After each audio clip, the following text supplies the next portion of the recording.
Yeah. YouTube vids claim conspiracies thrive, but the stars don't lie, they dance and jive. Experiment repeatable, tested, done. Flat claims flatline under the scientific sun. Flight paths don't loop for a pancake map.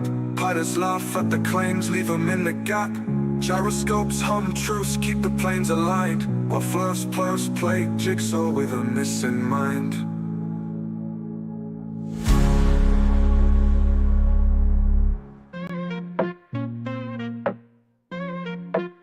Spinning truth round the axis, that's a factual ride. Flerfs fumbling hard, trying to run and hide. We got that gravity pulling, you just drifting through. Science slaps empirical, stick to the glue. Round pound, sharper minds, we probe for the real. History stacked tall, experiments that steal. Curious minds, globe-trot evidence rolls deep. While flerfs count shadows, we night sky sweep.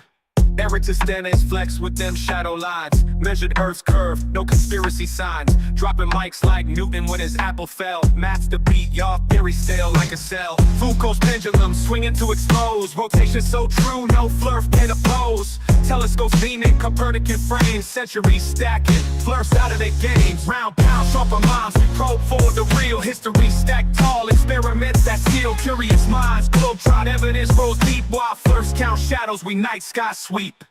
Launching satellites, proof in the pics. Flerfs screaming tricks, we dropping data bricks. Physics and logic on a level supreme. It's a curved reality, splitting flerf dreams.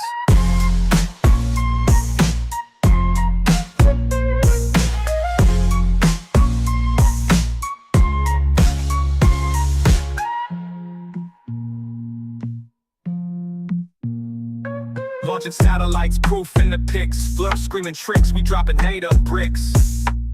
Physics and logic on a level supreme. It's a curved reality, splitting flerf dreams.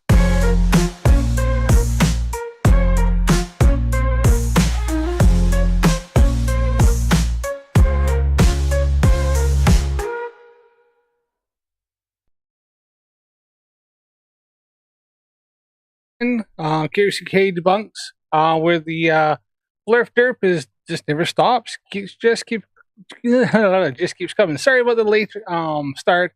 I was kind of on. How are they doing? I was on par to go. Sorry, I was going to see what cat's up to. Hold on.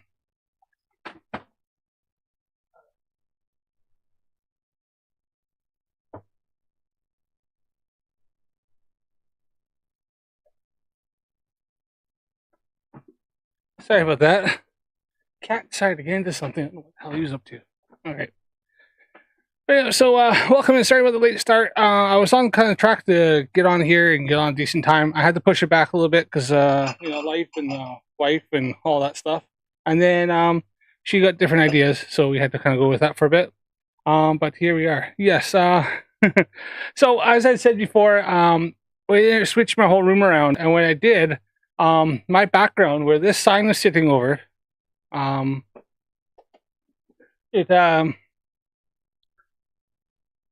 the sign was sitting, my background, I realized behind the sign was black, and the background that I had with the moon stuff was actually had gone like greeny gray. It was just fading out, so it looked like crap. Instead of putting it up, I decided I'm going to stick with the wallpaper I have behind me. I've seen a lot of streamers that have been kind of having something very similar. This seems to be kind of the thing with lights. I don't know if you can see the lights kind of behind me on my bench here.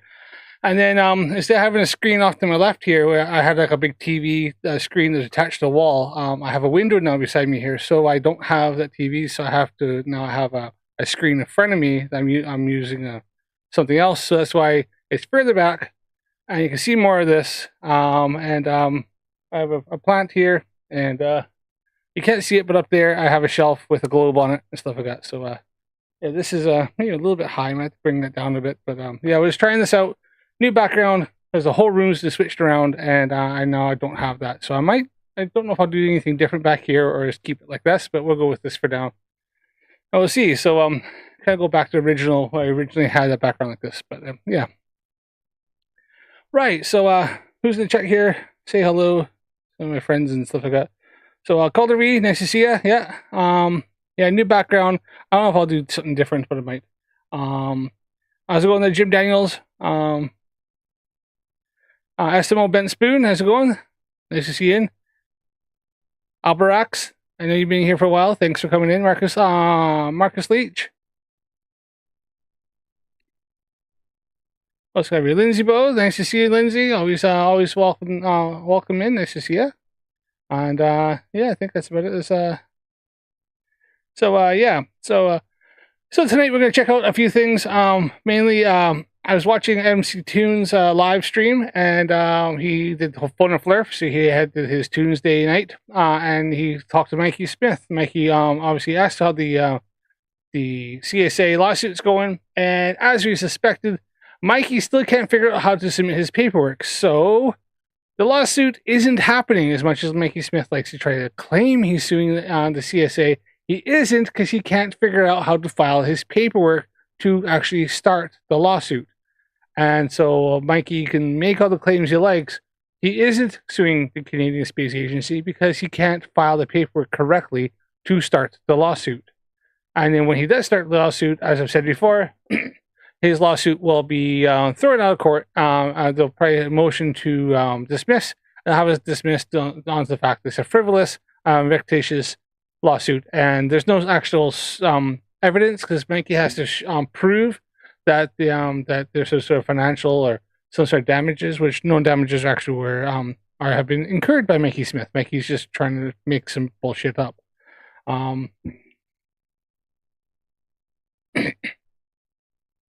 So Marcus Leach says the federal court hates pro se self-represented litigants. Been there, done that. Yeah, well, yeah. I've had to represent myself in court a few times for some things in the past, and yeah, the judges really don't like it when you're doing your own thing. Even if you kind of, you've been dragged in by somebody else, and you got to try to and they have money, they have loads. Their family's gone and like mortgaged a house to pay for a high-priced lawyer, and you don't have the financial, don't have that kind of something to draw on because your family isn't, really well off, and so you gotta kind of fight it yourself, and yet the courts tend to just kind of look at you like they're just not impressed. So, yeah, and Mike, now think of that. Now, I'm a man of average intelligence, I would like to think, and I'm able to articulate myself. Now, think Mikey Smith in the courts trying to articulate himself and try to get points across. Where anything somebody says Mikey doesn't like, he gets really offended and starts like laughing weird and acting really weird, and so yeah, that'd be quite interesting. I would like to see it, only because I'm more of a curiosity and just entertainment for me. But obviously Canada doesn't televise their court proceedings, and so we wouldn't be able to see it. Only people sitting there, but it will never go that far anyway. So. It's a dead horse. He's just literally flogging a dead horse. And SM Ben Spoon says he might get done for insanity too. Maybe. I read out a couple streams ago.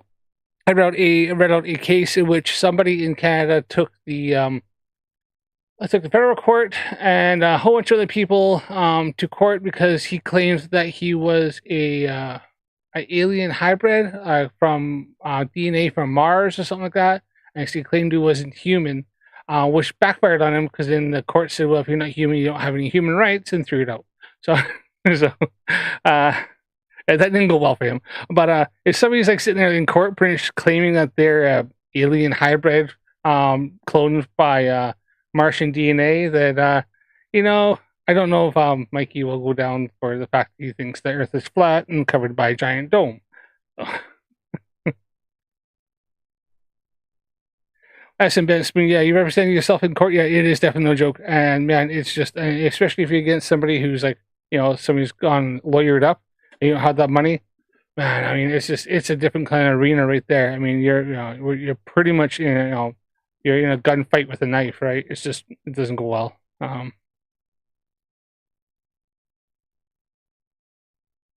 Marcus Leach could entertain the case for shits and giggles to be very entertaining. It would be entertaining, and they'd have to like televise it. This was one time, just for fun, out of sheer boredom. But all right, I'm going to we're going to get onto this here. So let me see here if I can get onto my thing. So we're going to move over to, now one thing that he mentioned, MC Tune, is that Mikey said he's going to be going on SSUMs, some Sovereign Soul Unchained Mind, or as I like to call it, SCUM, because he is a POS, but and we will see. I've never actually covered Psalm so much, not by himself on his own channel, so I just thought, oh, it's an opportunity to cover somebody, cover some new derp, and also see what Mikey's up to.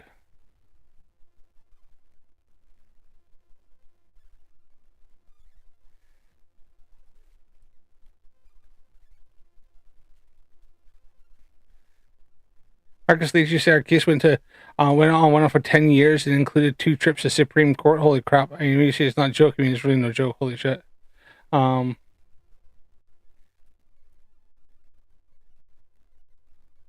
You watch. Ben Spoon, I mean, look, if he goes down for insanity, that would be interesting. I mean, you make it investigated at least. I mean, he definitely isn't right in the head, but he's obviously on some sort of social assistance, and he might be on. They had something in Canada. I was there called is it ACE, and it was for people who have disabilities, and to kind of give them some sort of support that they can have live on their own or have some independence. So we'll have to see what that comes up with that. I don't know. But, so onto this right here, we're going to check out this. Now I went through this a little bit because there's about freaking 6 minutes of Psalm with a song and a whole bunch of propaganda, and a whole bunch of this AI videos and a bunch of shit. You know, because he's got to soften up his crowd before he actually gets in there, so that their brains are already mush before he goes in there and finishes the job. So this is straight before Mikey Smith comes on stream. Let me just turn the sound on, because I tend to not do that, and hopefully my sound doesn't go away. Okay.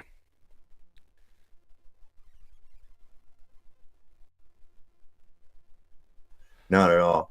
Without any further ado, I'm going to bring up Janusz, D-Man, Roger, and of course the Starman himself, Mikey. How you doing tonight? And listen, what we're going to do is when Mikey starts to do his presentation, we're just going to kind of like y'all mute up, you know, within reason.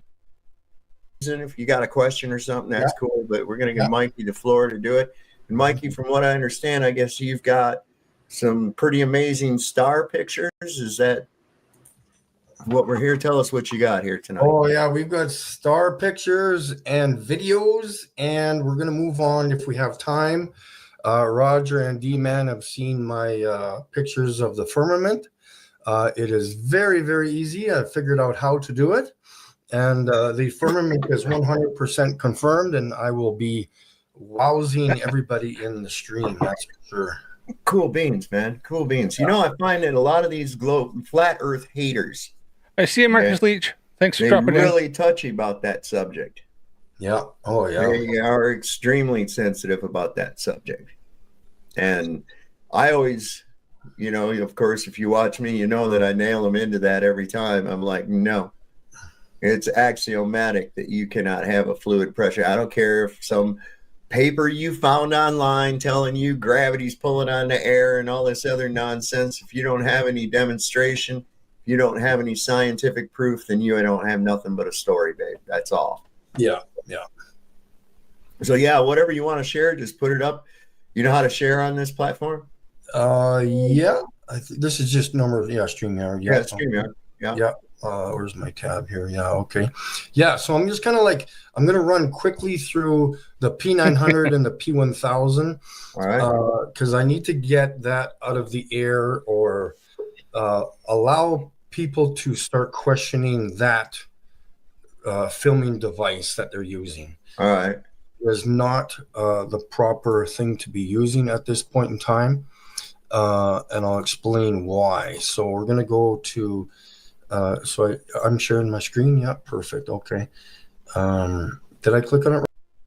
All right, one quick thing here. The P1000 and P900, well, isn't the best camera for doing astrophotography if you know how to use it correctly. And I did a little video in this. I showed the difference between a P1000 and my old Sony A380, which is an older DLSR with a bigger sensor but obviously older, not quite as many megapixels and stuff.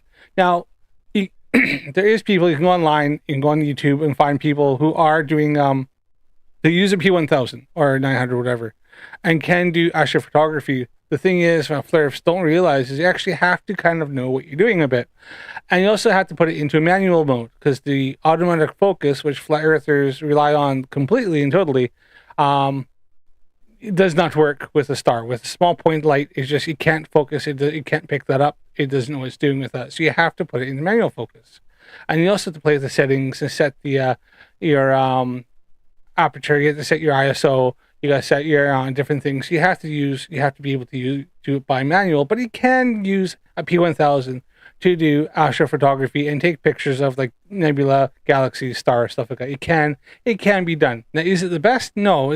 There's probably better cameras and better setups out there. But in a pinch, with its focus and stuff like that, with its obviously it has what 3,000 millimeters or something like that focal length.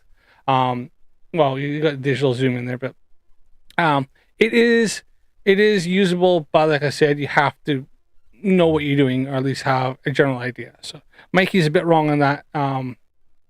That they're garbage. They're not if you know how to use it. But like with anything, you have to know how to use your equipment correctly.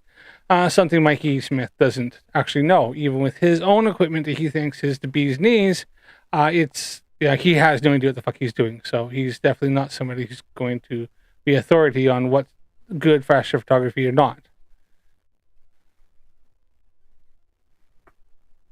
Right there. Yeah, I got it up there. No, okay, cool. I'm just gonna run over to my new pictures here. I got a couple new folders here. Yeah, Calder. I mean, I think I've seen like that kind of that camera like Reds uses. I mean, that's a freaking fantastic camera. But oh shit, it's so expensive. I talked to Reds and told him the one I has. He goes, oh yeah, like the cheapo freaking like budget, off brand. Like I use just like a SV Boney 205 planetary camera, and it is cheap and it is small, but it is really, it does okay for what maybe down the road I'll look at upgrading my Astro camera to something better. I got some upgrades I'm going to do to the telescope. They're a little cheaper. Get telescope where I can get it, and then maybe I'll look at upgrading that. There's a lot of stuff I want to do, but it's all about the money, and we got other things that have come up lately that takes priority over fun toys like that. But yeah, I would love to get the same camera or something similar to what Reds has. But yeah, maybe not now, but you never know, down the road, maybe, perhaps, I would like to actually get something that has like a motorized tracking mount. Like my mount, I have like the one that goes on, attaches onto the it's a CQ3 mount. I have the Celestron one. So it obviously it's a motor and it tracks slowly. But I'd like to have one like Reds has, where it's like a go-to. That'd be freaking awesome. But you're talking big bucks for that. I've got a lot of stuff here, but I'm going to show the people what's going on quickly with the P1000. Okay, so I'm going to bring up. Cheers, everybody! I'm coffee flavored of Flat Earth tears as always, and we'll see how many tears you get out of this one. A normal average star that looks like it's supposedly clear in the night. Okay. Let's go fucking look at that. I mean, that there's got loads of aberration. It's obviously overexposed. Definitely overexposed. And out of focus. So, yeah, typical flat Earth P1000 picture. So, nothing to be expected, any kind of surprising stuff there. Pretty much spot on for what we expect from a flat earther. Okay, now this is what the P1000 or the P900 is going to be recording, this blob of colorful light. Mm-hmm. Okay, and this is why people are assuming that the water above, we know there's water above, but it's above the firmament, not below the firmament. The water below the firmament is here, right here in the oceans. Right, okay? Right. It's the crappy quality of the P1000 that's making this appear like it's in water or there's. No, what do you mean crappy quality? What? Well, it's the sensor's too small. It's taking this picture and putting it like it's confused. I don't know what the problem is, but I have the P1000. This is. And he has no idea how he's fucking using this it. is from my binoculars, so I'm going to show you a comparison between this and when the stars are actually clear. So this is the star Sirius, okay? And later on, I'm going to show you what Sirius actually looks like. This is Sirius, but it's not clear, okay? So no, it's aberrated the loads, it's overexposed, and it's out of focus. This is Mikey's shot. This one's he did. That's why he thinks P1000 shit. But yeah, whatever. well, the P1000, the P900, they're focusing on the moisture or whatever's in the air. I like to joke. Like I said, see, as I pointed out, flat earthers don't know how to use manual focus. They rely on the automatic focus, which isn't. It's not designed for stuff like this. My automatic focus is designed for decent lightest conditions, something like a scenery, or taking a photograph, like a picture of like what do you say, like a pictures of people. So yeah, what is it? Yeah, can't think of the word right now, but yeah.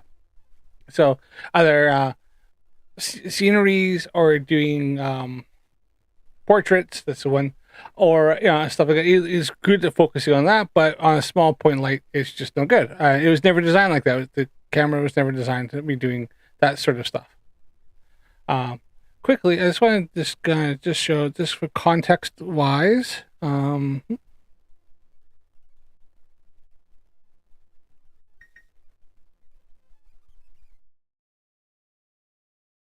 Just the context for anybody who's wondering now. Obviously, here is a P1000 star. Now this is out of focus. This is obviously one from Facebook, and you can kind of tell. But you can get things like there's a YouTube star moon Nikon P1000. So this person is showing a screenshot of like they got Saturn, Jupiter, and I'm not sure which one there is. I have to see this as the thumbnail. But cool pics P1000. So here's this here's cool pics P1000. So here's the stars now taken. Now you can do like that. Here's it looks like a nebula. Obviously a dust to gas pocket. So you can get shots with the P1000 if you know what the hell you're doing. So here's like obviously here's Jupiter. This is not the best, but it does decent. It does decent shots. I don't know if you can get much stacking and stuff out of it. So that's where you get really, really clear shots is when you're doing when you start doing like lucky imaging and stacking. That's where you get really cool clear ones. Now obviously it does moon pretty good because it can zoom in pretty well. Here's one looks like a comet. So the P1000 can do it. So here's one here. Here's showing Flat Earth US. So the P900 1000 out of focus, overexposed, and then here is that would be looks like Venus. So I know it's Venus because I have a very similar picture of what I did with my telescope and on my planetary camera, but mine's got a bit more detail because I was able to obviously use lucky imaging and stacking on it. So. Which I did ask Mikey if he knew what lucky imaging is, and he avoided that, like he didn't want to know or didn't know. So, just context though. So Mikey is talking shit, and just kind of just showing that what people, when they actually know what they're doing, what you can get. So. Around it could be cow farts, it could be smoke in the air, it could be anything. We all know there's dew, there's humidity, there's piles of things in the air, and then we got to get through that. That's why we got to get above the moisture, and then I'll just move on to I said Venus, called her Venus. I got not lots penis, here. So Venus. if you want to get it somewhat clear, here's again, this is a star, but again, it's becoming more clear. Okay, and this more was clear. taken with the P1000. No, Do you think this is more clear than the previous one? I mean, so Mikey thinks that. Let's go back a little bit. So we got this one, which is a garbage shot. right? But I mean, this is kind of, sort of got some roundness to it. And then he thinks this next one, he clicks on, that's more closer, and he thinks is a clearer shot of a star. It looks just as garbage as the other one, except for it's not, doesn't even have even a, a cylinder, a round shape to it. Like, it's just, it looks like, I don't know, somebody's like put something on the camera and somebody like smudge it with the finger or something that looks garbage. Holy shit.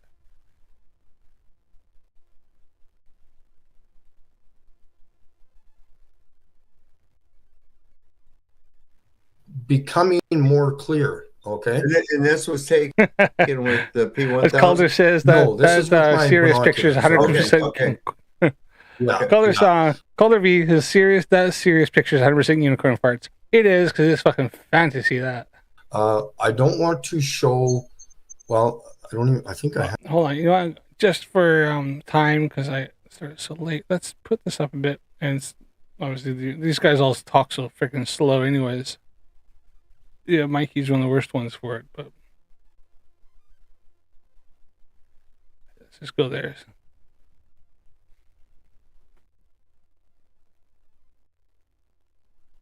Have pictures. Do I have them here? I think they're on the other. Let me check here quickly. So here, this is what everybody sees with the P1000. Okay. Right. Yeah. Yeah, out of focus, not collimated. Like, well, it's collimated, but it's definitely a really out of focus shot. Yeah, okay, I agree with This that. right here. This. Well, no, I see everybody who's using automatic focus has no idea what the hell they're doing and is snapping, hoping for the best. These line, and this is one single frame. You know, it's dancing through the air like it's as if you're looking through a flashlight in water.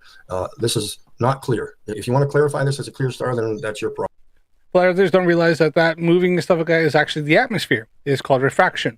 And it's the atmosphere changing, and you get internal pockets in it as the atmosphere is constantly moving, winds and stuff like that. And then so you get the flickering of the stars as the light is passing, coming through. You get that dancing.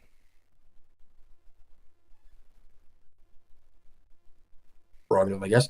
I don't produce that kind of stuff. I kind of ignore that. I could record a star like that any night of the week if I wanted to, but that's not what I want to do. I want to produce clear stars. Okay. No, he wants to produce his garbage. By the way, if you haven't yet already, subscribe to my channel. Hit the like button if you like this. Hit the like on the stream so that way you can help push the algorithm. Let's get some likes up out there. And so subscribe already. Share out my channel. Let's help my channel grow. Let's get up there. Trying to hit 1,000 subs so I can get monetized. Maybe start. I'm not gonna make anything on this, but at least it's a goal. At least when I hit like 1,000 subs, get up there, and so I can help, and I can help with it and doing the critical streamathon, stuff like that. So also, if you look at the bottom of the screen there, underneath the video, you'll see where I think that should be a running total of where we're at for critical think. I decided to keep it up there so you can kind of see when he finally hits his goal. So we're about 3/4, maybe a little bit 3/4 away past that. So yeah, but yeah, please, if you haven't, or if you're watching this after restream and stuff like that, hit the subscribe, hit the like button, comment down below, let me know if you like this, and if you have any other suggestions. All right. And when we start doing that, when we start getting things that are clear, this is what the star Sirius looks like. This is the same. And that's still fucking garbage. I did want to show did I? Yeah, I did. Okay.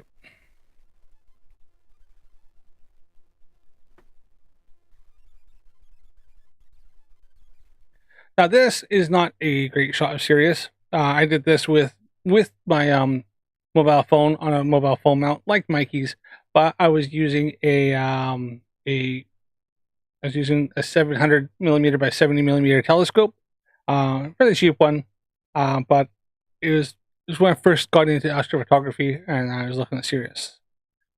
So if you kind of look here, I got. Now I think this is when I actually went in and asked AI to look at my shot, and it knew that was Sirius, but then Mikey said I had no idea what it was. So I just wanted to kind of show, like, this is my picture here. that I took of Sirius with my 70 my refractor telescope, and still using this mobile phone. So can you get a good shot, okay shots? Now it is overexposed and stuff like that. I was still learning, but this is my shot with using a mobile phone. I think I was using S20 FE, so similar phone that Mikey was using, but I obviously was doing something a bit better, or I had less aberration, because at least mine looks somewhat like a star.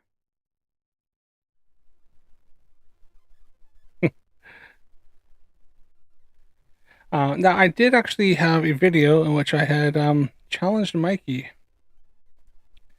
to do some stuff, to do some astrophotography.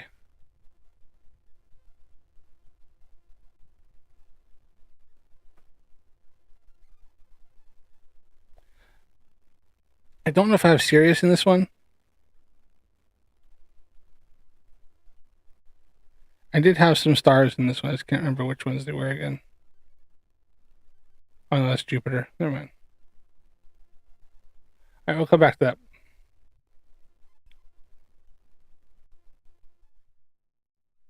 Okay. Sorry, I was on that already. Okay. Same star on the left and the right.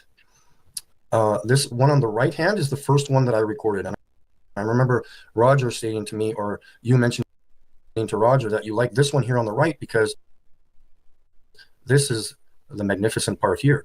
The star is connected. This is part of the firmament here. Nice to see you there, Canadian Space Advocate. It's no worries, you know, sometimes you have to play with your wood. But yeah, it's okay. Is it getting cold up there already? Yeah, well, they don't call it the Great White North for nothing. It's actually been a bit chilly here in the UK, but where I am, I'm kind of near the coast, so it never gets very cold here. That's one thing I don't actually miss from living in Canada, was a stupid cold that you start getting. Here it stays green and like kind of lush until November, like, and then we never really get below zero. You know, we get into like maybe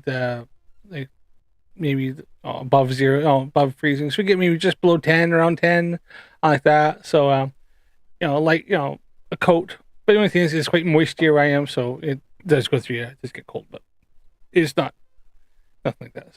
So. I wish I had a wood burner though. I do miss having a wood burning fire in my house. Connected to this white dot appears in most of the videos and pictures. There's some kind of a quick question: has anybody else been able to replicate these sort of things that Mikey gets? But it is really curious. He's absolutely certain. He says he's tracked it and even had a laser on it to say that was serious. I am just curious if anybody else has been able to actually replicate this and see how the hell is he getting this. I had the idea of maybe putting my mobile phone camera up to my finder scope, because a finder scope being probably it's a refractor scope. This is on top of my Newtonian reflector.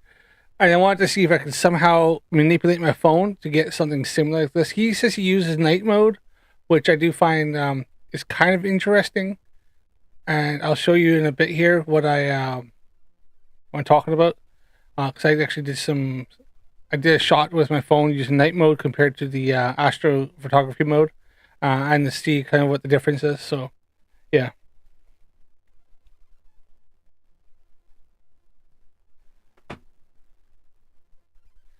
Well, Canadian Space Advocate, buddy, like, you could have all the rain you want, because it's been absolutely freaking lashing down here the last couple of days.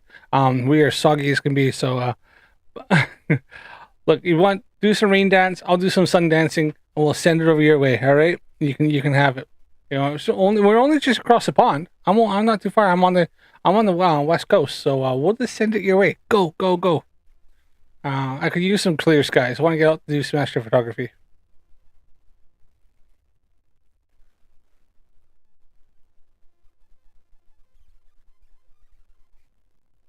I don't know how to even say it. Like if it's a connection through energy, if it's electrical or what it is. I call this a frequency that's coming out the bottom here. That's my only best way of describing it. And again, you do have all these sharp angles, rigid lines. That has got to be something to do with his camera or his the sensor, like on the lens of his phone or his sensor. It baffles me. I wonder if he's got his lens off center of his binoculars, like, because he's just got one of those like cell phone mounts that just clamps on, and you get that he obviously moves all different axes. I wonder if he's got that off center a bit, and it's just getting some really weird stuff there, bouncing off the because his binoculars are refractor binoculars. So I wonder if he's just getting, if he's using a prism, if it's just off and it's just so it's hitting some freaking really weird, getting some weird light stuff coming through there. That is just freaking baffling. Calder says night mode's for scenery, not for stars. Yes, 100%. I can go into that here. Let's see here.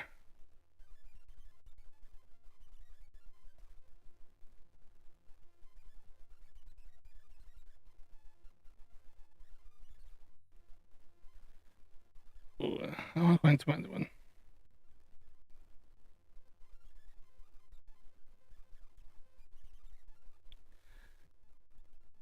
Gonna play this. I'm gonna bring up. I did a little test with my phone. Now I have an S24 Ultra, so it might be a bit better when he was using before. Come on.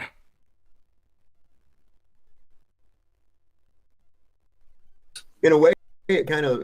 I was just thinking what went through my head was I was thinking about, and this has gone through my head a couple times in the last day. Yeah. Of that. Remember in the Truman Show? Yes. When the stage light fell. Yeah. And it's.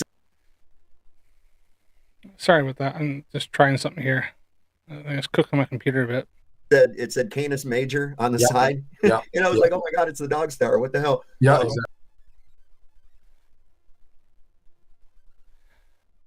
So what is it with flerfs and always going to movies, like to fantasy? I guess because they're Flat Earth is a fantasy land itself. But it baffles me, the fact is like how much they jump on using fantasy and stuff like that.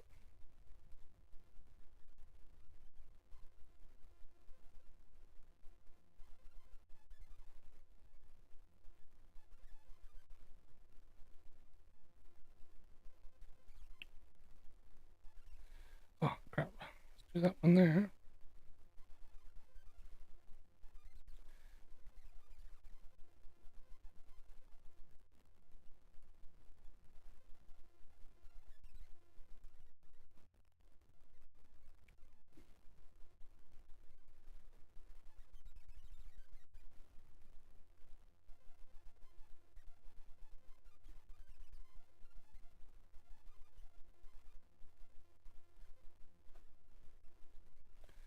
All right, just gonna close some tabs here. See if I can help kind of save my computer a little bit here. Right.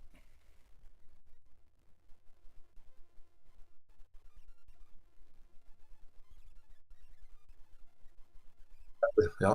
You know, and I'm looking at this thing and I'm like, man, it almost does look like a stage light or something up there. Oh, for sure. Yeah. It does confuse me why flerfs always jump And to I'm going to show to, a video too. Like these are screenshots of the videos that I've recorded. These are not just pictures. I don't know how anybody would record a picture like this. This is right. You'd have to record a video, then move on to the pictures. But this one here is the most defined one I've got. I don't know why this frequency here up on top does not show up here in this.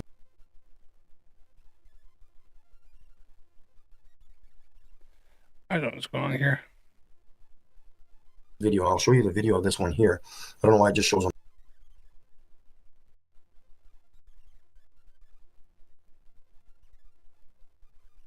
the bottom. I'm not sure if the power was down or he forgot to pay the power bill up there. I don't know what the problem was, but maybe it phases. Yeah, it could be in phases, or it's always good to get some other people's perspective on it too, because I'm trying to figure out what I'm recording and how they See, that's the trouble. That's the thing about the stuff in the sky. Hey, Dougal Dog, how's it going? The best we have is observation. Yes. And then taking what logic we can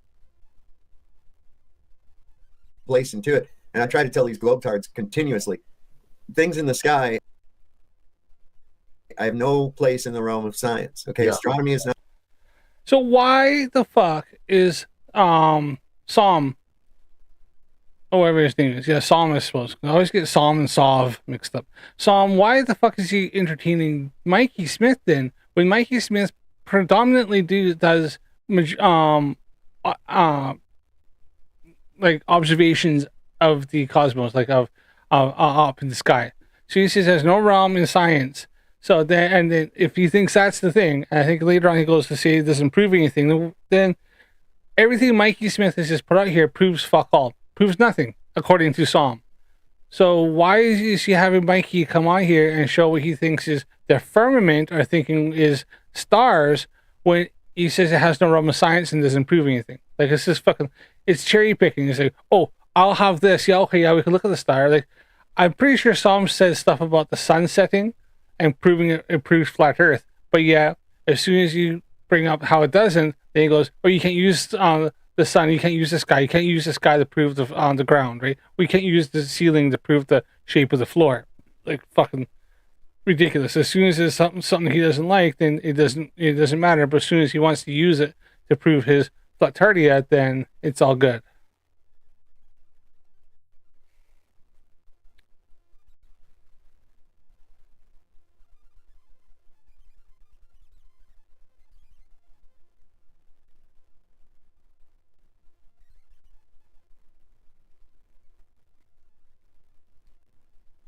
Not science. This is why they're all the time fixated on this predicting shit. Yeah, that's astrology. Predicts things. Okay, Absolutely. Astronomy is just, you know, what are you looking at? You're just observing the stars and making up stories based on your best guess. Mm-hmm. You know, after that, there's no more. There's no testing of the hypothesis. There's no. You can observe them, but you can't examine them. You understand? Exactly. That's a problem. Yeah. And so moving on to the other stars that I've got. So all the color. All right, so I just want to see if I can bring something up here just quickly, see if I can come around to it.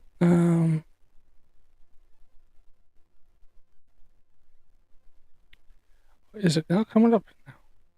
Oh, it is. Holy shit. Actually, it's working now. All right, cool. I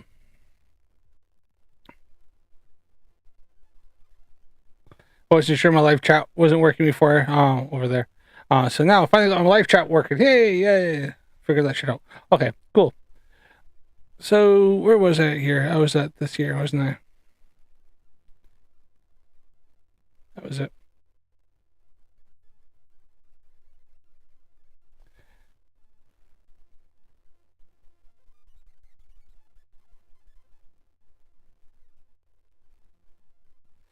So I want to see if I can just bring this up here. See if it'll come up. Come on, there you are. That's not it.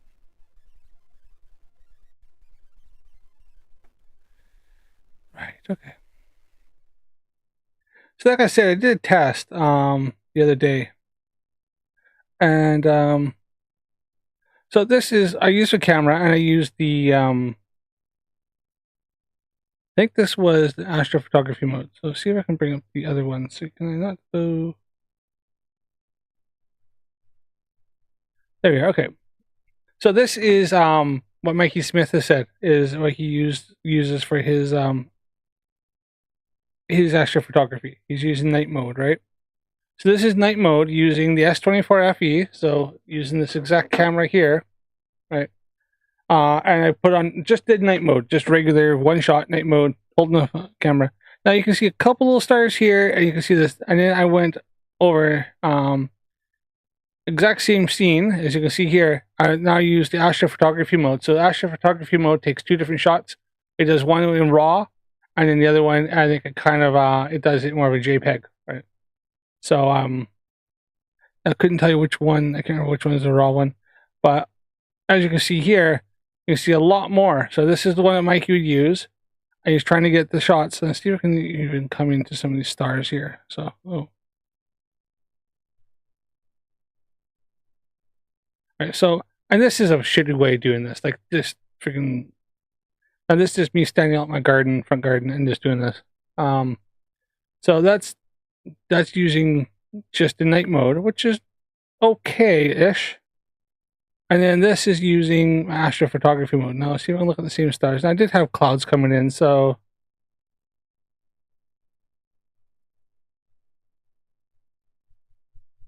Oh, come on.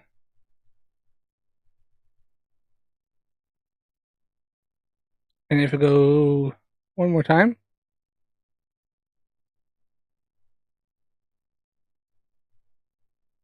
So you're getting a lot more stars. I had clouds coming in and stuff like that. So I tried to take the shots as quick as I could, but yeah. So you get a lot more detail using the astrophotography mode, where it's what it does is usually it takes like it'll take like maybe a 2-minute picture. So you have to hold it steady. It'll take a shot and it takes a picture for several times. I think what it does is it takes loads of pictures on the same thing. That's why it can't move, and then it stacks them up. So then you end up getting some half decent shots.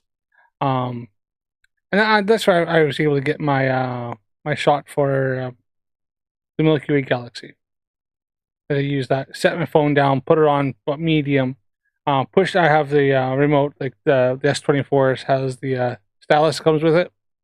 And on the stylus, it has, and you're gonna see it on the camera, has a little button right there. And you can use it for a trigger for your camera, right? So, kind of a cool little thing. I like it. So, first phone had a stylus, but yeah. So using that, and that's why I was able to send the shots. But this right here, I think I was actually just like I set it down, set the phone down, and just push the button is what I did. So, no moving. I had it set down, set same place, and that's where you're getting the same shots.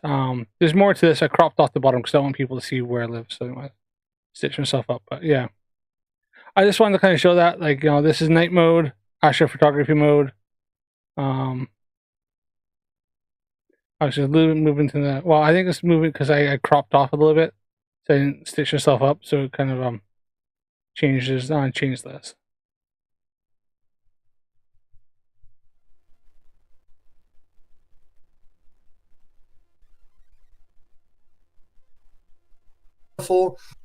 Bigger, brighter stars in the sky are going to look like the star Sirius. This one here is the star Capella. This is another big, colorful star in the sky, and it twinkles like the star Sirius. There's always going to be this central point to it, and then I would call it a ejection point. I don't know, but this circle area here would eject the frequency or whatever you want to call it. And this would be. Do you think it's possible we could be actually looking at like the visible light within a toroidal field? I mean, it's almost like we're looking at a toroidal field from a like an angled perspective. Yeah, think about that. You know how they look. You know, it's like looking like it's over at a 45-degree angle to the left. Yeah, and that's a good point. Why you what you just said there. So I'm going to go back to this picture. This picture here on the left was in the east. Okay, this one here was in the west. Okay, so you can tell. You put an arc over this. The star would move like this through the sky throughout the night because there's a dome above us. That's why it's slanted like this in the west and this one in the east. You know, and if I could ever time it properly, we'd probably get one straight up and down in the middle at some point in the night, you know? Do you think that they're fixed within the dome and the dome moves it? Like, it's got to be the way he's got his phone tilted or something. Or his binoculars tilted. Or he's bumped it. I don't know. It's just, it seems like there's movement to that. Almost makes you wonder if it's wind. He's got a little bit of a breeze, and his mount isn't, and his tripod isn't very stable. It's quite a cheap tripod, and so he's getting the shake. I'm kind of thinking that's what it is. Like there's some movement to like this shake or something to the to his which then would explain why it's so side to side, blurry, and then up and down a little bit. Like it's shaking all over the place, going more this way, and there's a little bit of vibration. So yeah, it's whatever. The garbage shots. I can't really believe Mike even thinks this. He's been told this how many times. He refuses to believe this shit. That he doesn't know what he's doing. Actually, what is moving? Yes, absolutely. Yeah, that's what I think too. Yeah, and I've got evidence of that. It's easy to prove that. Yeah. So we're gonna go over to some less clear stars that I've got. We've got Betelgeuse here. Yeah, real Cygnus. Yeah, I do agree with you. Blurry stars are kind of cool looking. I will give him that. Yeah, for sure, for sure. I think I did some shots for his first learning of. I think I did Jupiter, overexposed, aberrated, freaking to death. It looked cool. It looked really pretty. It looked nice. It wasn't what I thought it was, and but it looked nice. Yeah, I'll give him that. Here, this is what a Beetlejuice looks like. At least No, it's not a at this Beetlejuice point. looks like. I'd like to clear this up a little bit more. Galaga. Pardon? It's Galaga. Remember the Galaga video game? That looked just like a little ship that you used to shoot. Yeah, exactly. Yeah, good point. Yeah, see, that's another. Yeah. And this one doesn't twinkle. This is like an energy flow here. Like all the stars are different. Some twinkle. No, Beetlejuice 100% twinkles. I got a video of it. Some are like how do you say it? A stationary, like I don't even know. It's Just static light. yes, yeah, exactly. Static light, or if you were gonna like send electrical energy through a running tap water type of deal, Yeah. And it's very it's Polaris is like that too. Polaris doesn't twinkle. I'm gonna show something pretty cool Polaris pictures too. I've got a few of those. Let's go over to so we did that one, Capella. So then we've got. I wonder how many of these shots are some of his new telescope. Again, the same star. This is when the frequency goes out, and on the left is when it goes in. So I kind of give you this, in and out type of version, So there's that picture, which is great. Look at these straight angles. Like you can't have this in nature. This has been created, Right. Like somebody like made it out of a level or a ruler or cut it out with scissors, or a knife or something. It's a lot of straight angles here. And here we can go over to, okay, now where's, I got so many here. So this is Polaris. I have a clearer picture than this. Polaris leans to the right and to the left. I have another picture of both of them together. So I think Polaris, this is a theory of mine that I'm pretty sure of it, actually. I probably can confirm this, that Polaris moves like a spinning top out of like this, doing one of these numbers on a pivot. Yeah. When it's losing its momentum, like it'll, how it wobbles, it starts to wobble, which is absolutely amazing. He thinks Polaris spins like a top. Thinks it spins around and does that maybe. So Mikey doesn't know that Polaris actually has about a half a degree of it moves half a degree. It's like a little loop around the you say the polar center of our axis. So if you watch Polaris, if you did a full star trails and you're doing where you're able to focus in on Polaris, you'd see it actually kind of doing a little circle. I think it's I believe it's about half a degree it does. So from one side to the other is half it's half a degree or one arc minute, something like that. I can't remember the arcs. I'm still learning arc minutes. I think it's something like that. So I have a side by side Beetlejuice. These are mostly all the same. Maybe it's a dreidel. They don't know it. From new star pictures, I think there's some in here, yeah. And then so here we go. Here's a nice clear picture of Polaris. Look at this. Looks like a sword handle or something. It does. Like that. See, now when I get this, I go through my CapCut video editor thing, and I go frame by frame. It's very hard to see this with your naked eye, even watching the video. So I slow it down so you can stretch out that 1 second and go frame by frame. And so I don't know what's going on tonight here. I don't know if a computer is updating or something. These, screenshot pictures, and I can even just zoom in, but that's.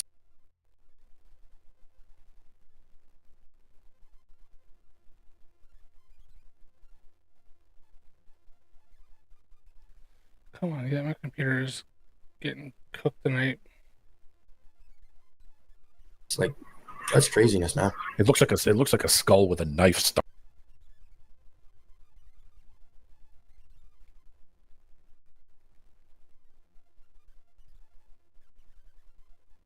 in the back of it. Yeah, That's what it looks like. It does. It does. If you look at the bottom portion of it, where there's the eye sockets and the nose bridge. Yeah. Oh, yeah. There. Oh, I see that now. Yeah. Now that you're putting that out. Yeah. Oh, wow.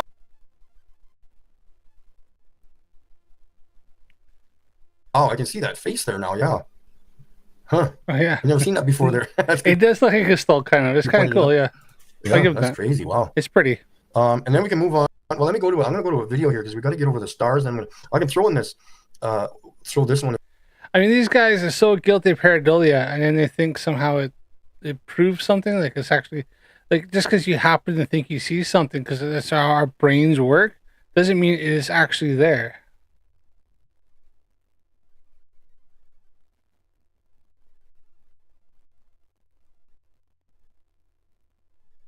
I do have it.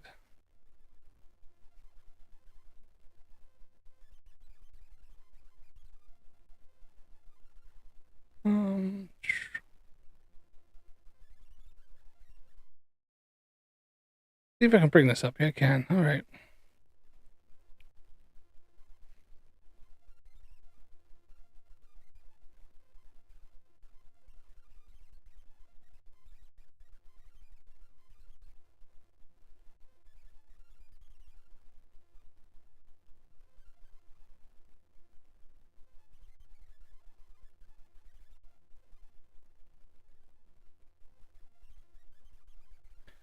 Hold on here. No,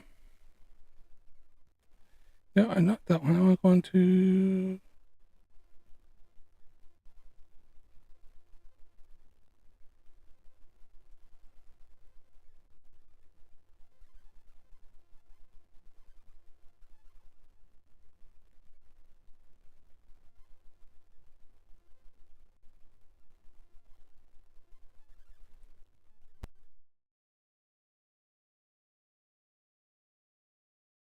Oh, come on.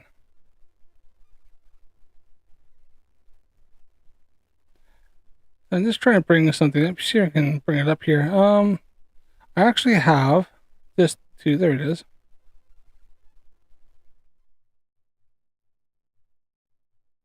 Nope. This guy here. There it is. So here I have, this is Polaris that I had done with once again a telescope. And this is a video. You know, Mikey's always asking for videos of stars. So here it is right here. Kind of hard to see.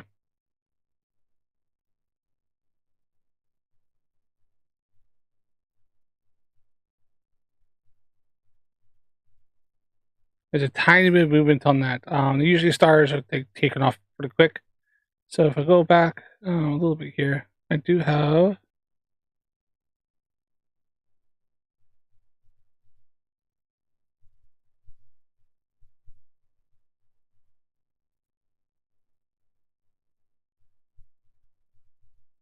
Oh, what are you doing?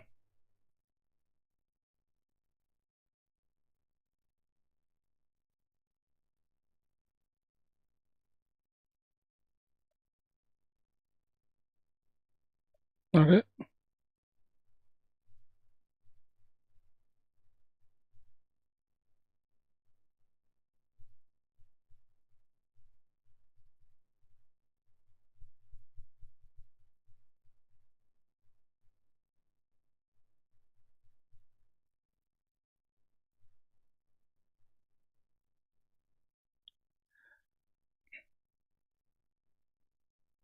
Where are you now?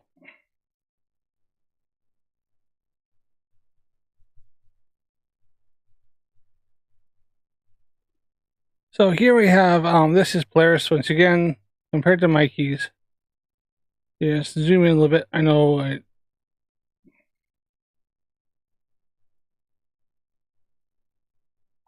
What are you doing here? Come on. All right.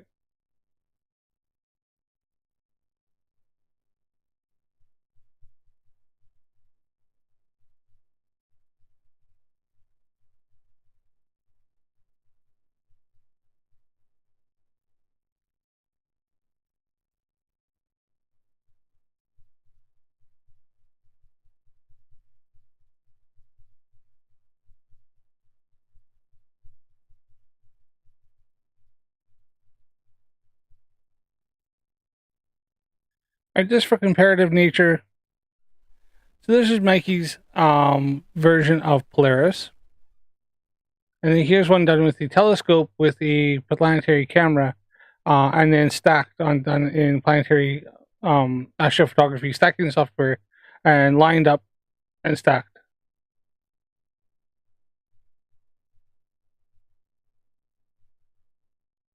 What am I on here? All right, so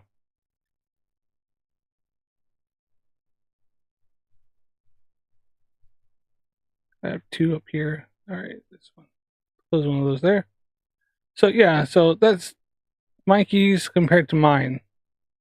There's a little bit of a difference, and obviously no aberration, as well as that's me zooming in quite a bit because that's what it looks like when I'm not zoomed in.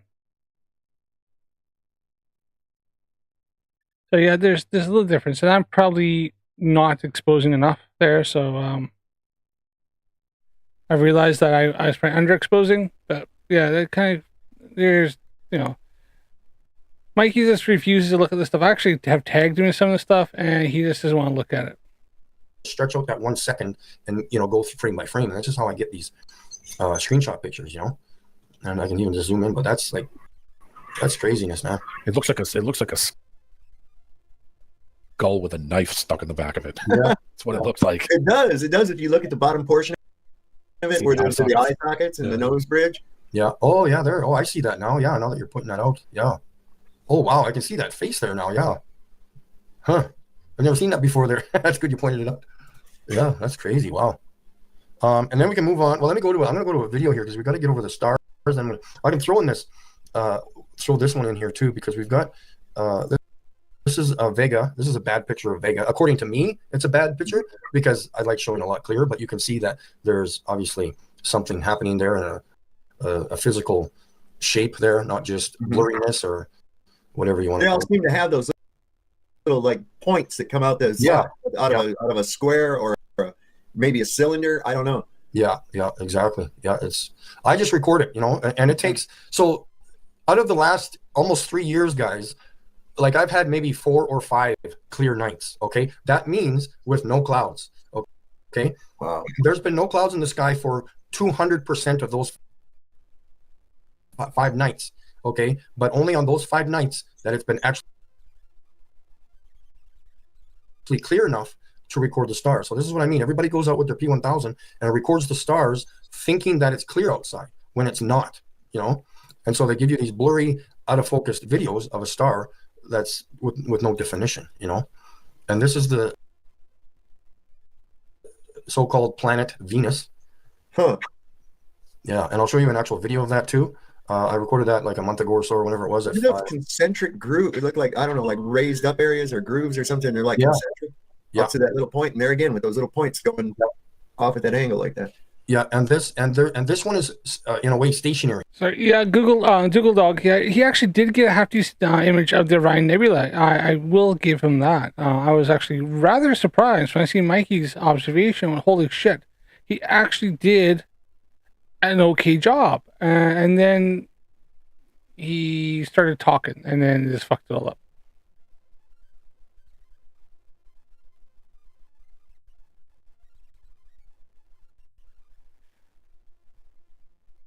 Yeah, I would love to see if Mikey showed this stuff in court. I think it just would be hilarious. This is legit this is Mikey's evidence. His evidence that the CSA is faking space. Like it's so ridiculous.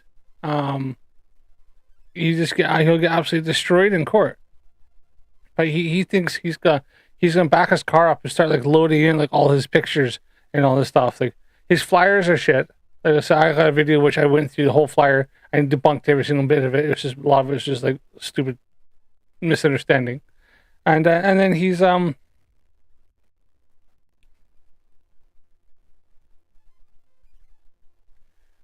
Mikey. The whole world doesn't have your weather. Yeah, yeah. It's just, and then he thinks this is his evidence. He thinks this proves that they're faking it. I'm curious if anybody has managed to just try to get Mikey's observations, just to for shits and giggles. But I don't have a pair of shitty binoculars. I do have a really low quality telescope that I bought from my daughter years ago that I've never pulled out. That might be what I could use. Here.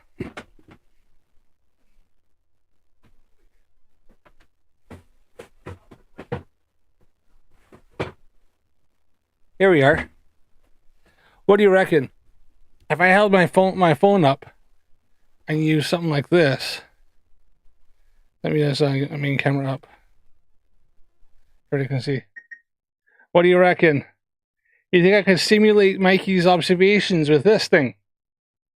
It's just a really cheapo little telescope that I got for my daughter years and years ago.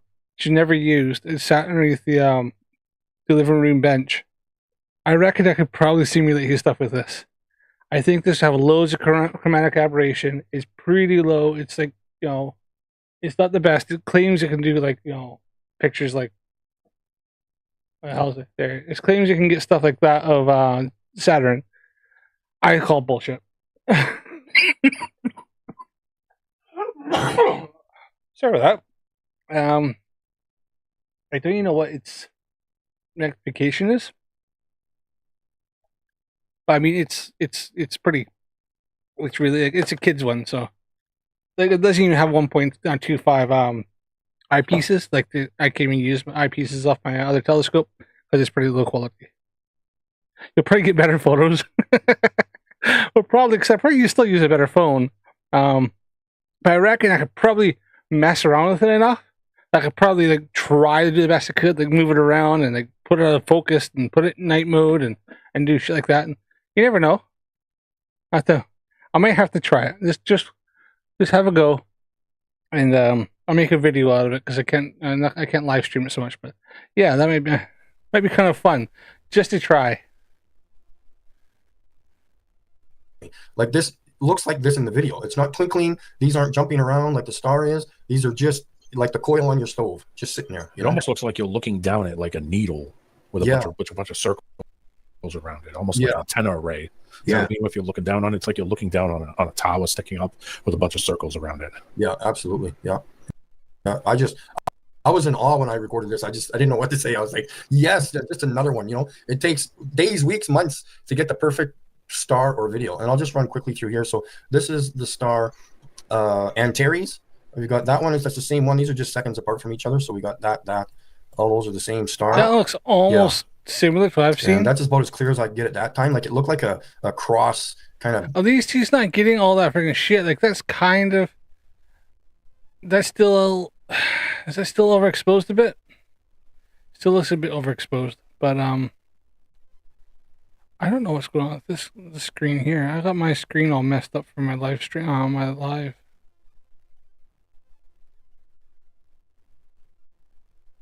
How did it get so small?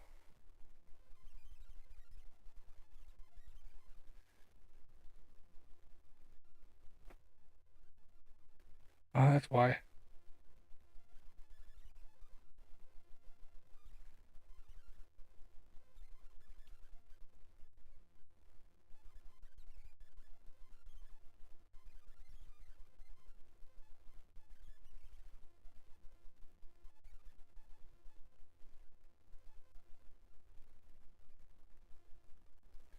Sorry, I got something going off my screen here, and I can't seem to get it to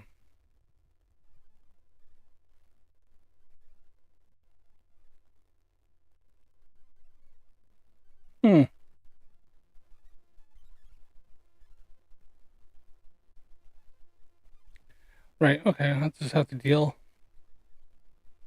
No, don't do that. Wait, never mind. Okay. Yeah, it's almost kind of close.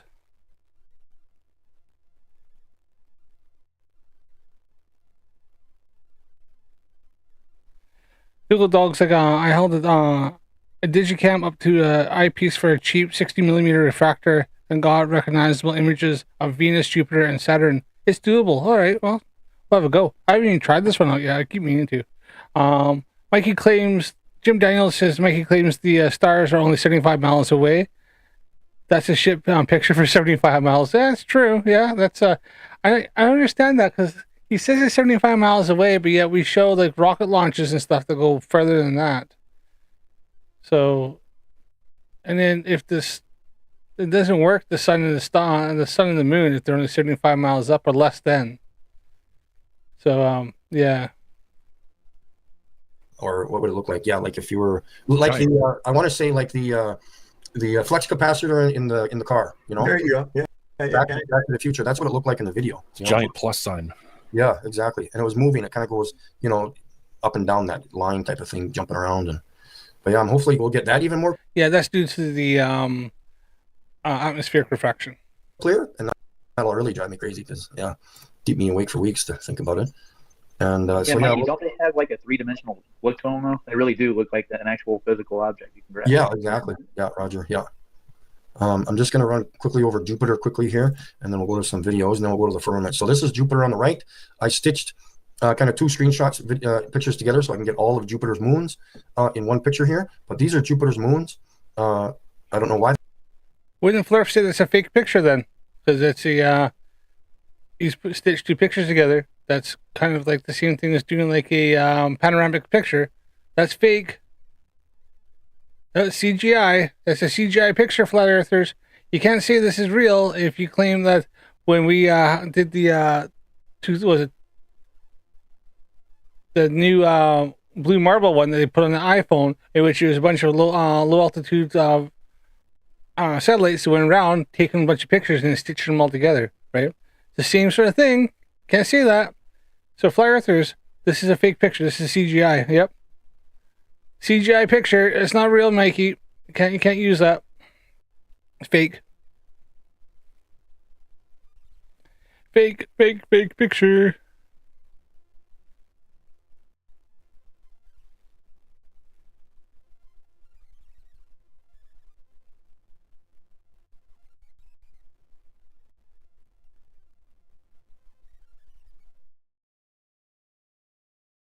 I just wanted to not do my.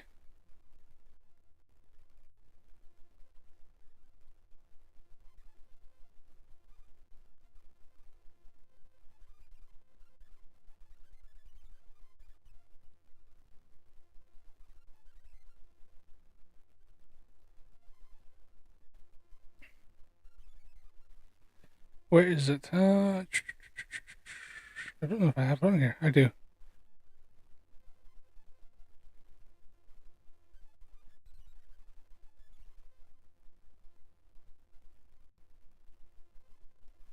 Oh, come on. What are you doing?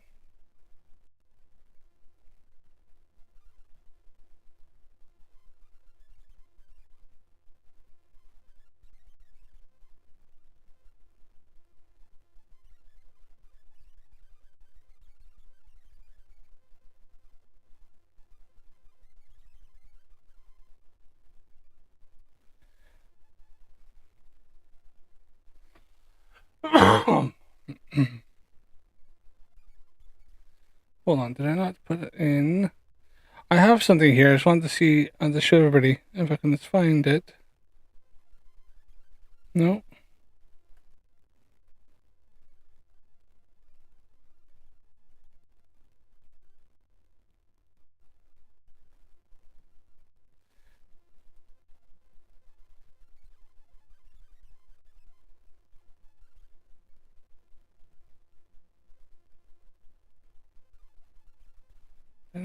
I thought I had it in here. Hold on here.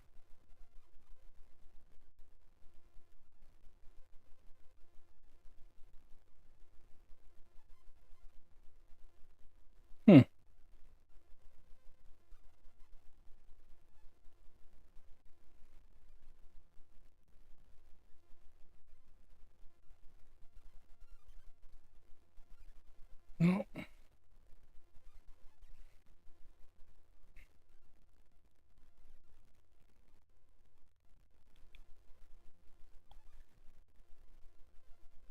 Right, okay.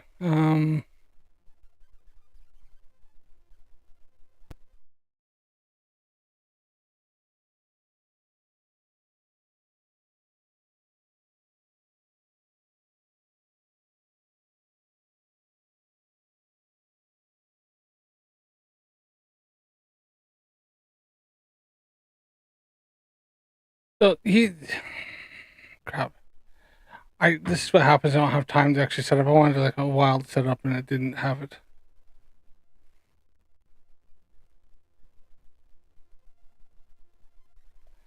I do apologize. Come on.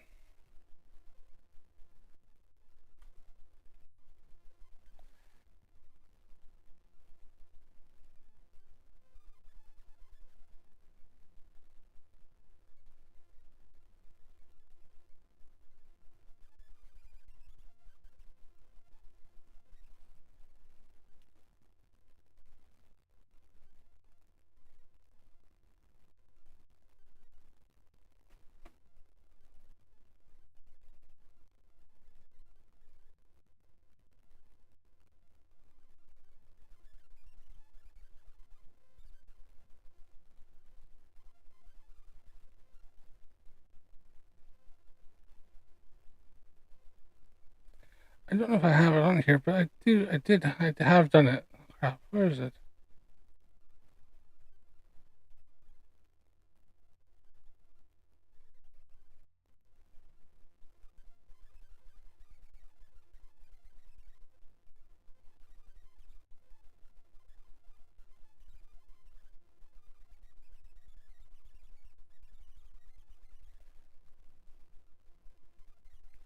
Right, never mind.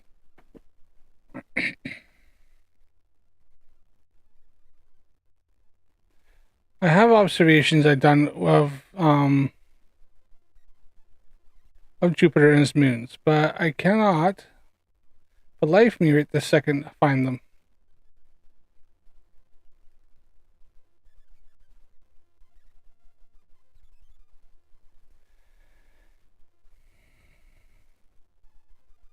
I know Mikey says he doesn't edit his photos, but yet this has been edited.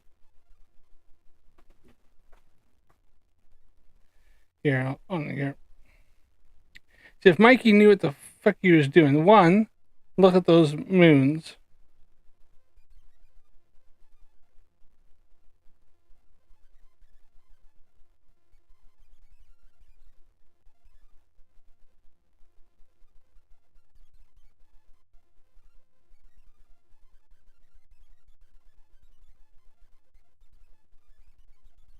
Where is that photograph?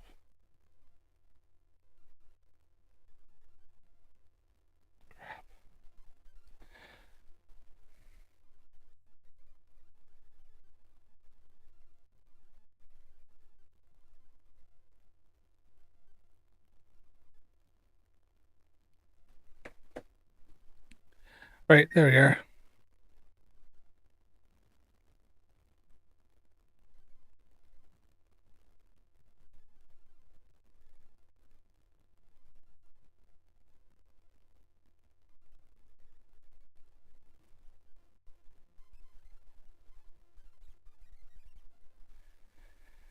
All right. So this is a similar picture of what Mikey's done there, except for, well, done fucking a lot better. And this is Jupiter and its moons. This is the one of the ones. I've done this several times. So this is one I had done. Now, is it a composite? Yes, it is. And what I did is, with this image here, is I had, I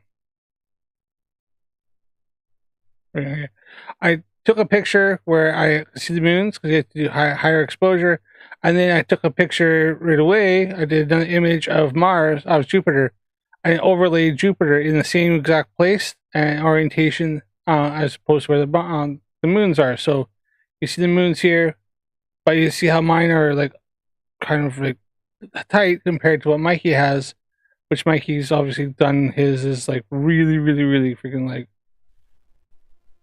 shit, right? Like way overdone. So Mikey, this is how you kind of should do it. It looks obviously a lot more accurate as opposed to whatever the hell this is.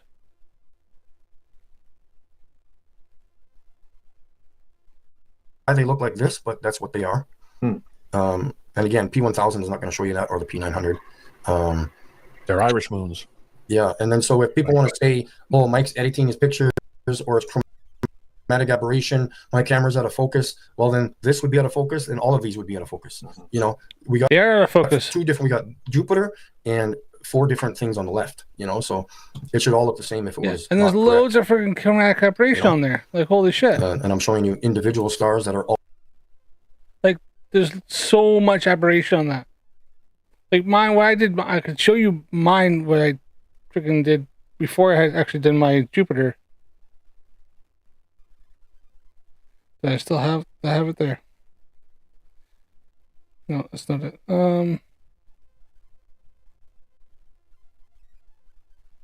don't have it on my phone right now, but oh, there it is.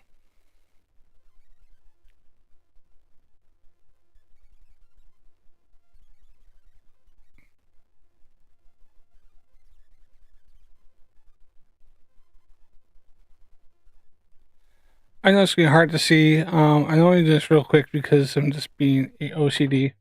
So that's what I had got. You can see that's Jupiter, and then it's moons, and then obviously I went over top of it, cleaned it up a bit. So I'm not getting near the aberration he was. It's still not 100% great. I'm still learning, but at least I can admit it. My phone's about to die, so I can't show too much stuff I got.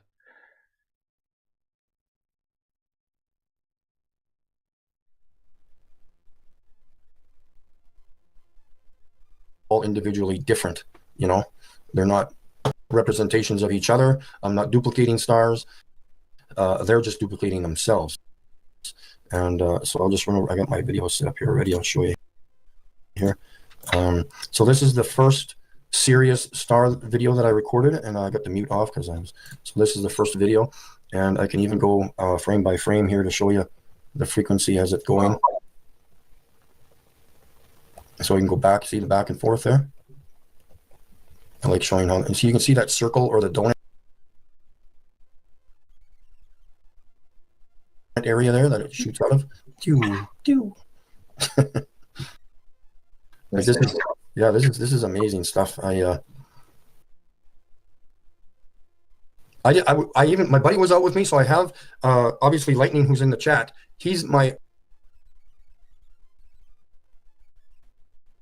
other confirmation. He was with me to confirm that I was recording the star Sirius.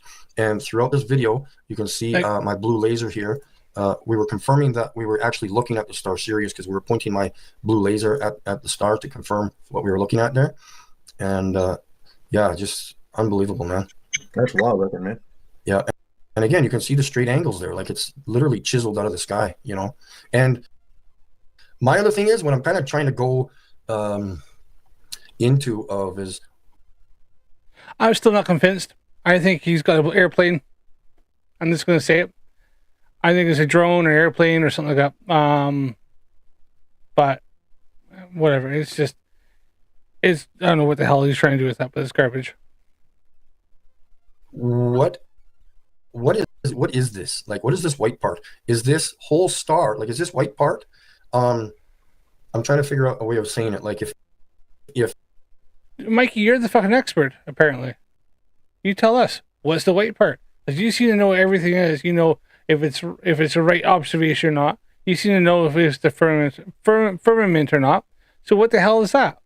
Because that's what we all want to know. Because I certainly don't know what the fuck it is. Looks like garbage to me, but he's the expert. If electricity could be designed that way, to look that way and harness itself that way. You know how lightning kind of scatters all over the place? Mm-hmm. What if we were able to harness the lightning bolt and make it into that shape itself all the time?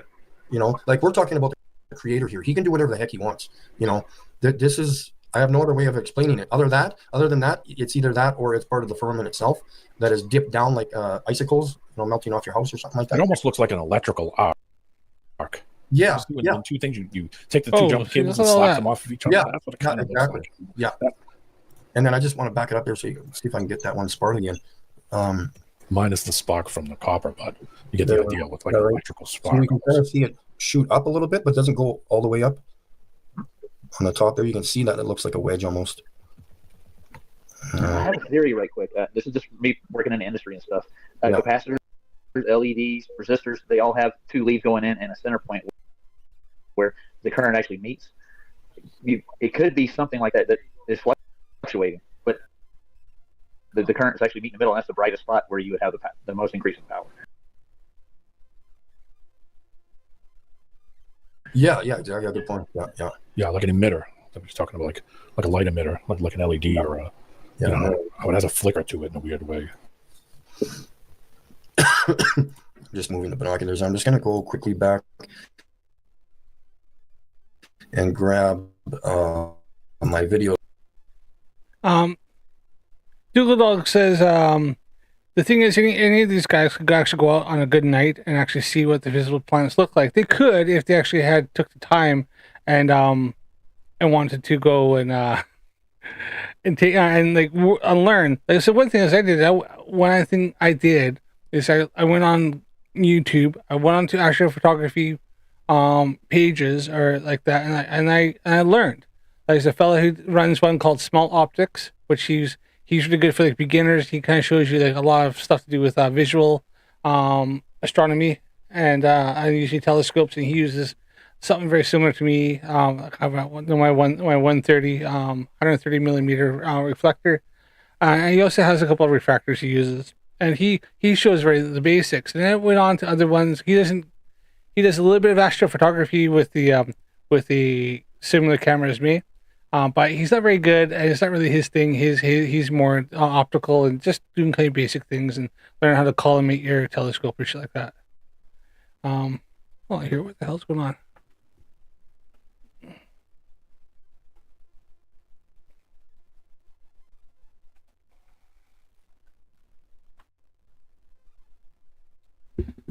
Sorry, my other screen here. I'm using a second laptop, and it's not the best, and it's saying the battery was running low because it wasn't charging.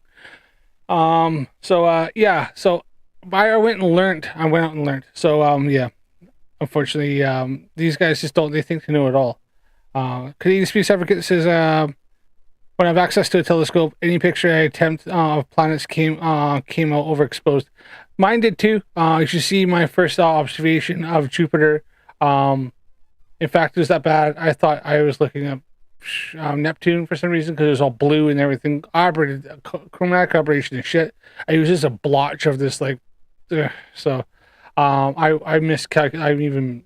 I didn't realize I looked at Jupiter till like months later when I learned more and realized I had overexposed it and I was just not looking so good at all.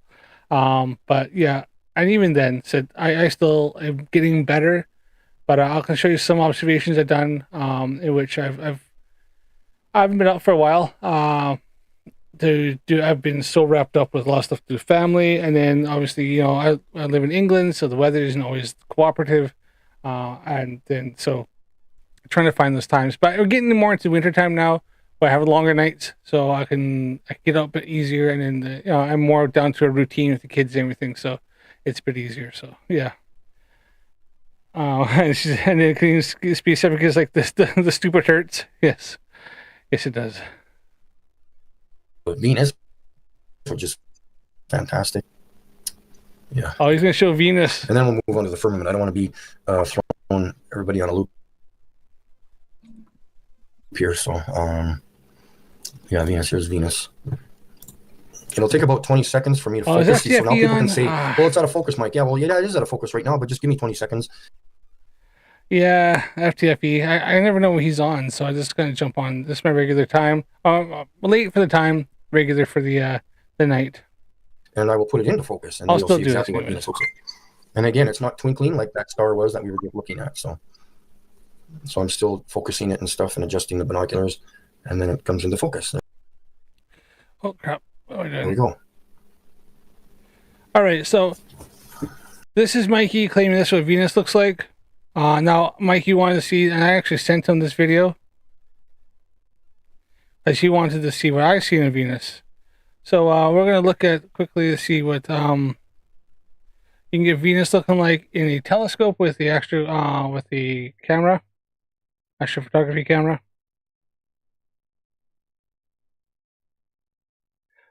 Remember, that's his. Hold on here. Let's go past this a little bit. This is a star I got. You wanted videos of stars. Here's a star. I got a tracking mount now, so I can probably get them where they'll stay centered, or at least centered a lot longer. Because I have to adjust it by hand, the speed. So there. So that is my observation of Venus. Now let's compare again. This is Mikey thinking that's what Venus looks like.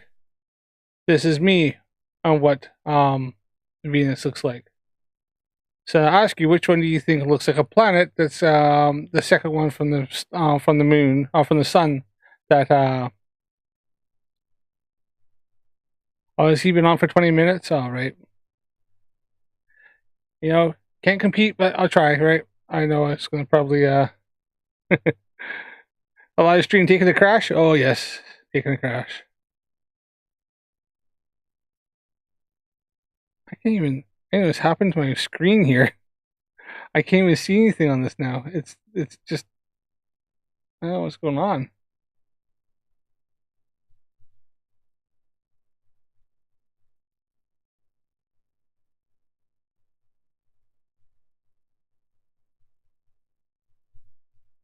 I don't know what's going on. I can't see live chat at all now on my on this. It's just gone.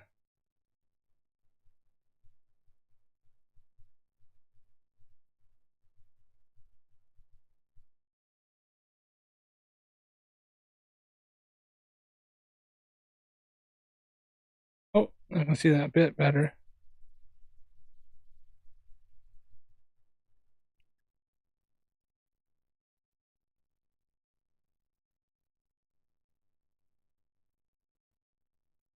So I'm trying to get my my live stream so I can actually see the thing. There we are.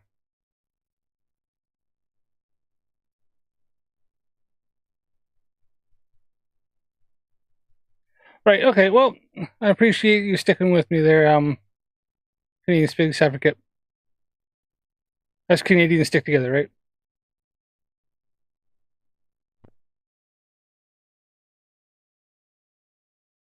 Right, okay, so once again, oh, what am I on now? Crap, still on the wrong one. There we are. Okay, there we are.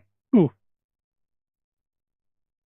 So yeah, as I was saying, this is Venus. I actually I showed Mikey this. I've sent this to Mikey several times. In fact, this video was tagged to Mikey back in March. And I said, you know, challenge, and so maybe that's why. But yeah, so he thinks this is what Venus looks like. And once again, so I'll even play this a bit. So you see, this is a stacked image. There's another one here. I did a few because I ran through my astrophotography. And here is there's a video. There we are. And here's a video of how it looks through my telescope and with my astro camera. So just to show you, because he thinks that he's showing a video of Venus. This is Venus here. And once again, as I said, Mikey thinks that he's showing Venus, and that's is there. So I don't know what the hell he's doing. I think this I know for a fact was his new binoculars. It's not the binoculars. It's got to be the way he's setting it up on it with his phone. It's got to be to be getting this. So yeah, when you record Venus with the P1000, people say, "Well, it looks like the moon." No, it doesn't. Yes, it does. It does to your P1000. Yeah, okay, but I would. So maybe because people with the P1000 zoom like actually getting the focus, because as you can see, I've used a telescope with a planetary camera, which is literally just a little camera with no lens. It's just like a sensor. It's got like a piece of glass over to protect the sensor, and all it uses and my telescope is 2 mirrors. It's got a beveled mirror like that, and then it's got a I can't remember what the heck the name is, but parabolic mirror. So it's got a parabolic mirror doing that, and then it's got a flat piece that goes 45 degrees and straight into the camera. So there's no lenses whatsoever I'm using. It's only just a digital sensor and 2 mirrors. Recommend not recording anything with your P1000 unless it's the moon or the sun. So I put your link to your channel is in the description to the video. Tonight. Yeah, I'm gonna drop it over in the chat over on Rumble. Yeah, sounds good, man. So once again, I just want to go back to show my video of my star of Venus that was done. That I'd done. This is one Then you can see the atmosphere where it's going kind of it's in between, so it's changing. That's why it's going kind of blurry, and sometimes it's clear, back and forth. This was done about maybe 4 o'clock in the afternoon, and it was Venus was just above the houses, close to where I am. Sun was just setting, and so you're getting the sun. It was still kind of blue sky, but you can see Venus is quite bright. And that's why I knew it was Venus, because I could see it. And then obviously when I zoomed in, I was like 100% confirmed it was Venus because you could see it. So you're about half phase there. So, and now it's stable like this because I run it through PIP, which is planetary something. All it does is it takes all the images and stacks them over and stabilizes them. So it's taken all of them and it's moved them all so they're in the center frame, and so that's why it looks like this. So it's kind of like the same as having like a tracking mount, but this would have been moving across, and it just takes all those images and puts them in the middle, and that's why it looks the way it does. So this is an actual video of Venus. What Mikey has there, I don't fucking know. Well, it's probably Venus, but whatever he's doing or stuff like that. Now you see it going like this. There's a bit of cloud cover come in, so you see it kind of fade out a little bit. I would have turned up my the gain a little bit, the exposure, tried to bring it back up, so you'll see it kind of dim out and then come back up. That's just me adjusting because as it's fading out, I'm trying to adjust it.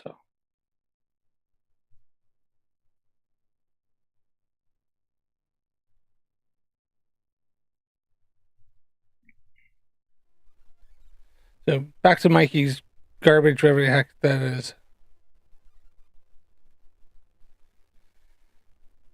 Yeah, it's getting space advocate. Yeah, trying to get the time to stream with the big streamers is difficult, and I know Craig McNeil. He doesn't really have a set time so much. He streams whenever, so I don't really worry about him. I did set this time up to do Sundays and Wednesdays to try to avoid like MC Tune and some of the other ones. I know Kiki Blinders has his. He does a live stream. He started doing a live stream on Sundays, but his ends before mine starts, so it's not a big deal. He just kind of slotted in. It was just inadvertent because he started doing it after I started doing my live streams. But I was more thinking like MC. Sometimes FTFE's on doing like his long streams and stuff like that. I can't do. There's times I've gone on to his live, to say hello and stuff like that. But yeah, it comes down to eventually you just have to kind of work it out. So and just kind of roll your dice and see who you can get. So yeah. And so anybody that wants to check that out, Dirty. And also at the time, at the time I started streaming, Globeface started doing live streams. He's been really busy. He has been on so much. He's been on TikTok all that much. And he was doing Mondays, so this kind of just worked out better for me doing this. Is over there. Good to see you. We got Sir Slayer over there too. And 14 watching over there. All right. Sorry to interrupt. Go ahead. No, not a problem. You do your thing there too. Yeah. So again, when we're looking at this, I'm asking myself like 10 questions already. Why is this not twinkling? This is in a solid state. So is this a solid piece of the star or the firmament? Like, why is there always a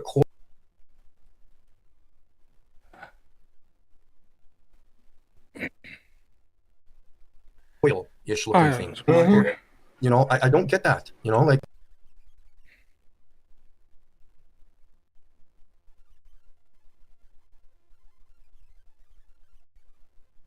like a coil, like waves, even. Like I'm gonna try something. Hold on. Yeah, looking at like something emitting from the almost center. Reminds me, when I was a little kid, my mom carried this thing around in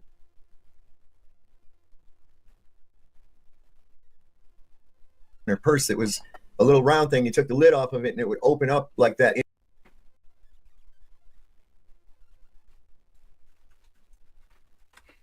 into a cup. Yeah. Plastic cup would be all these little rings. It kind of put me in mind of that for a minute. Yeah. Some Saying, kids, for all you flat Earth haters and shit out there, I'm not saying that it's a plastic collapsible cup. Okay, I said it put me in mind of it. Yeah. So you have to remind these retards that kind of thing from time. Oh, to I time. know they'll say anything. What are you talking about? Some other freaking plastic cup? I've heard this before, but still. These guys, it's not a plastic cup.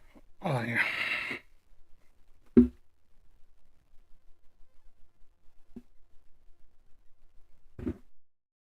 second on this.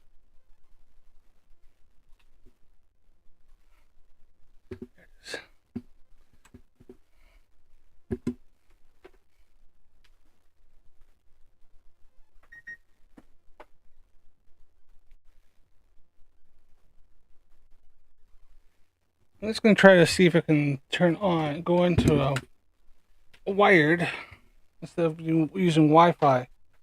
So see if it improves a bit. So just bear with me just for a second here.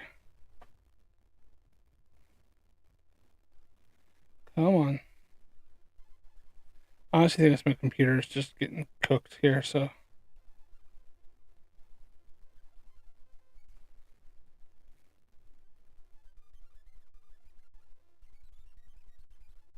No way of going off that onto a wired.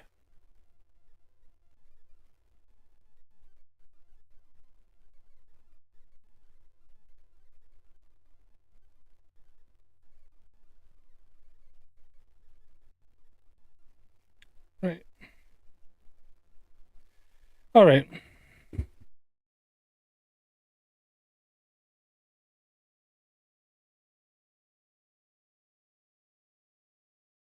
That's where plasma is densest at the star. All right. Cool. That makes sense. Yeah. Well, yeah, where it's like really, really dead.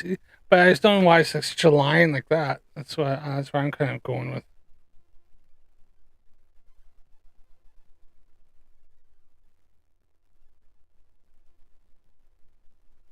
3 p.m. Eastern for you, Canadian Space Advocate, and it's Come on, 12:33 here. They're so desperate for something, you know. What a plastic.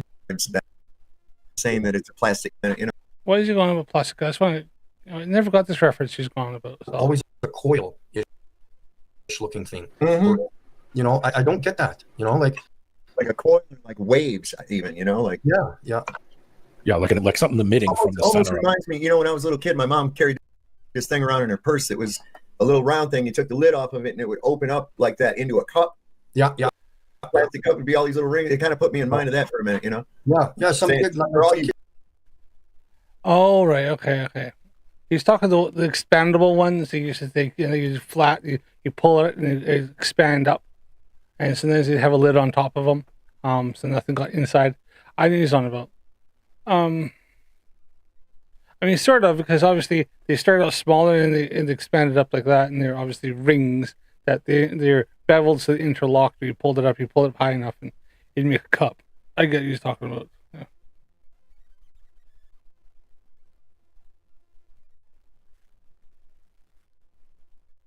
For all you flat Earth haters and shit out there, I'm not saying that it's a plastic collapsible cup. Okay, I said it put me in mind of it. Yeah. So you have to remind these retards that kind of thing from time to time. I know. Well, they don't say anything, these guys. Someone's one is it's not a plastic cup. Fucking retard himself. It really is. Come on. I know. It's just silly. They're so desperate for something. You know, so desperate. Oh, yeah. So he said it almost looks like a speaker coil. Yeah, that too. William McLean.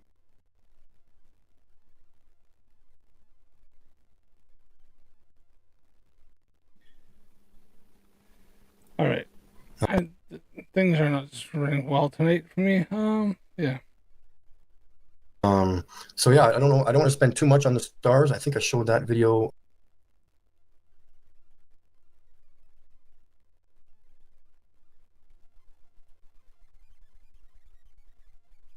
I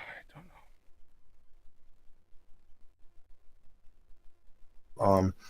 Let's.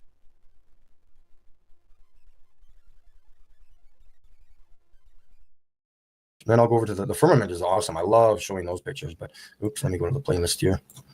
I think they're all basically, so this is the second, I'm going to go, let's go right to this is the same star Sirius. Okay, so this is how I got my picture.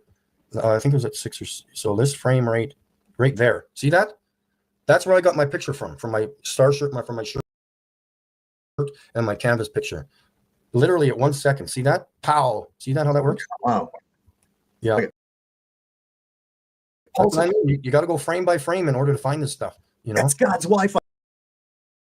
Wi-Fi signal, dude. Look at it. It's just I like know. the little Wi-Fi signals on your phone, isn't it? I know exactly. Yeah. Well, it's Sirius XM radio. That's their logo. Is the Sirius star. Wow. Yeah, that's I think unbelievable. they are emitting a frequency. I think they are emitting a frequency. Yeah, emitting a The frequency. color, if you go by the frequency and put it to a color, it'll tell you what Sam is frequency it's so emitting. stupid, isn't he? Like, he really is a special kind of special. But if you convert it to color, they have a color band that shows you the frequency chart, and the color goes from a dark to a light color. Day Trooper says that it's the bat signal. I said, if it's a bat signal, Batman been dead for a long time because that sucker ain't showed up yet. Man, we need him. We need him. We got all kinds of crazy nonsense going on that we need taken care of. Batman, help us out. Call Commissioner Gordon. That's it.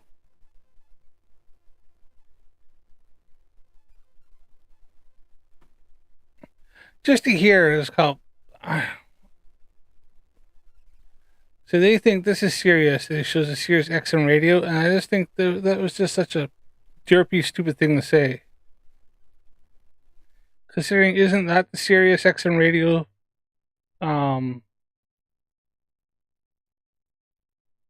Thing right there, like their whole signal. Like they had Sirius XM, and what's this? Well, this is like looks like my Wi-Fi. Or it's sending out it's radio, right?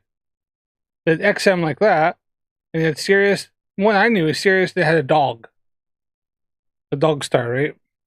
Sirius satellite radio. Funny enough, they bring up Sirius, and it uses satellites. It's a satellite radio. We used to have this in the shop I worked at. And we had to have a receiver around the shop while indoors. We had to point it up in the air to get the satellites. And then a lot of the XM radio receivers are on the roof of a car. And usually there's only like flat little plate or something like that. Or maybe like a lot of the shark fins are XM radio as well as other stuff as well.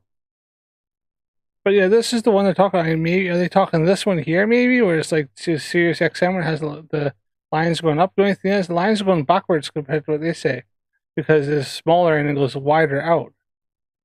But the one I always knew was always this one here with the dog, with a star in his eye, and then it had and this is XM. That's one I always thought of. So I'm not sure. It's not really what they think it is. That's good. So I thought that was a pretty derpy thing because, I've heard them say this before.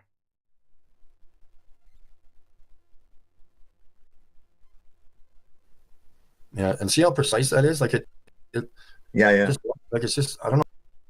I just can't explain it. It's just all I do is record it. But again, like I said, it's like so. These pictures. This picture was November 2023. Uh-huh. The first time I recorded Sirius was like 6 months before that in April. So that gives you an idea of going out every single day that you think it's clear and only recording the star twice. Okay. Mm-hmm. You can't just go out and record the stars and just go home and call it quits. It's just, it takes months and months. I think that's about it. And then we'll go over to, I got so many stars there. Some are clear and some aren't, but we'll zip over to the firmament, obviously, which is fantastic to talk about. We've got lots of pictures here. Some of you have seen them. I'm just going to run through some of these quickly and then show the recent ones, which are fantastic. I'll make that bigger. So I'll explain that this is part of the Milky Way. These are actual stars that are side by side. There is no depth to the stars. It's like looking at your popcorn ceiling in your house or in your bedroom. And when you zoom in, you can see that there's some kind of a surface here. I don't know what these craters look the same as the ones on the moon. I mean, it's just so stupid and derpy. It's not craters. In fact, I did a short of this showing Mikey where I did two different trees at a distance. One was on one side of the building, one's well behind the other side of the building. At a certain angle, the leaves looked the same distance apart. You in fact look like the same tree. Not until I stepped to the side, you can see that they're actually different. Because from a distance, and the stars are a fucking distance, Mikey, the stars are very, very fucking far away. So you don't get the depth of field that you're thinking you're getting. You can do if you get a good enough, if you're big enough telescope and you get enough light, And then you can see, like, when you get nebula and stuff like that, you can kind of see there's depth of field to a point, but it's only so much because you're only looking at small points of light and very, very, very, very, very, very, very, very far away. And so, yeah, you're not going to see what you think you're going to see. I don't know what he's thinking for depth of field, because, I mean, there's, if you have something small that's, yeah, as they usually put it. You have something big that's very, very far away, and something small that's very close, and it can actually look like they're the same size, or sometimes even the opposite way around. So it all depends. You know, optical illusions are easy to simulate.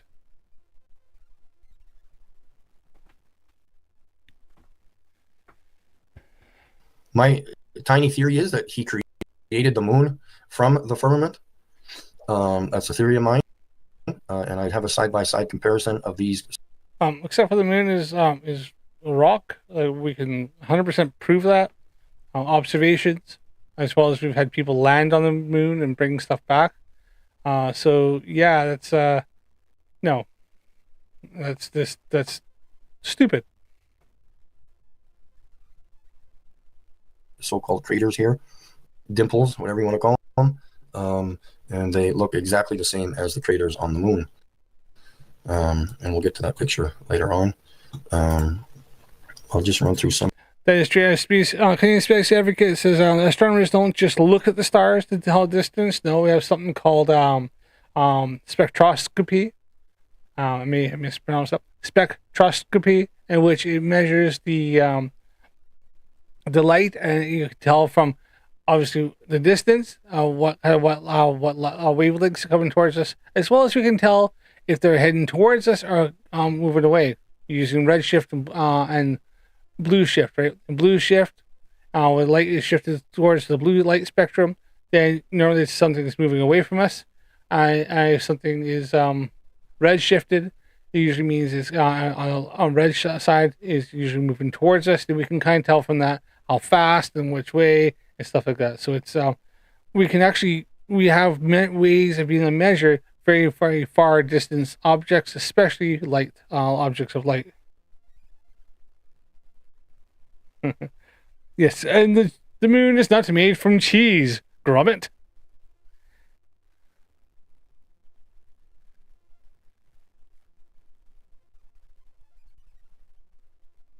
Some of these pictures are not really clear enough. What I like, here's that star series again. See, honestly, I have shown this with just the picture I took of the Milky Way, and what Mikey's getting, just to clear us all up, is that is a lot of noise. It's got digital noise on his from taking his pictures. He's only taking like short pictures, and then he's also transferring the data from his phone to his computer. Then he's trying to use his computer, running it through something else. Then he's actually zooming in on his computer, and he's just causing a lot of different noise and a lot of distortion.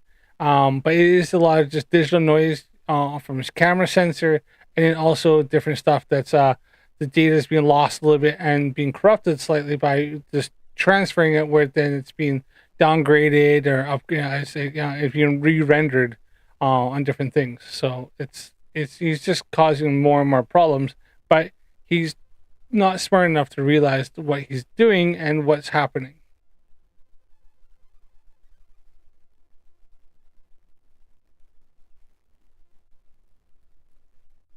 The white dot.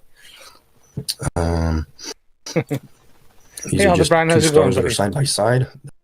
They're not really that clear, but you can see that there's two. I guess if you're crossing fingers type of thing. Look at that. That is so smudgy, so overexposed, and just blotchy. Ugh. I saw that, and here's just another picture of that. This was the bigger version of what we just saw of the craters. Or again, what D-Man was saying, it looked like, what were you saying the other day? Where there was like a shadow. Yeah. Well, it was one of the pictures had a shadow around the light source. And that was you could see where one side is lit and the side behind it, where something is like coming up off of the surface that's near the light source, was shadowing behind it, and you could see the letter C, like you could see where the light went around it, and then you could see the C shadow in it. And I was like, that isn't anything. It almost looks like you're looking on like a truck line of bed or a circuit board. That's what it looks like. Yeah, how they all have these lines in between them, like circuits. Absolutely, yeah. And when I take these pictures, I should mention that I use night shot mode with the Samsung Galaxy phone, so it automatically gathers the light. I do not touch my phone. I have it set up for voice activation, so I don't touch my phone when I take pictures, so it doesn't vibrate the phone or shake it. Right. Yeah, and so it comes up with one little bit.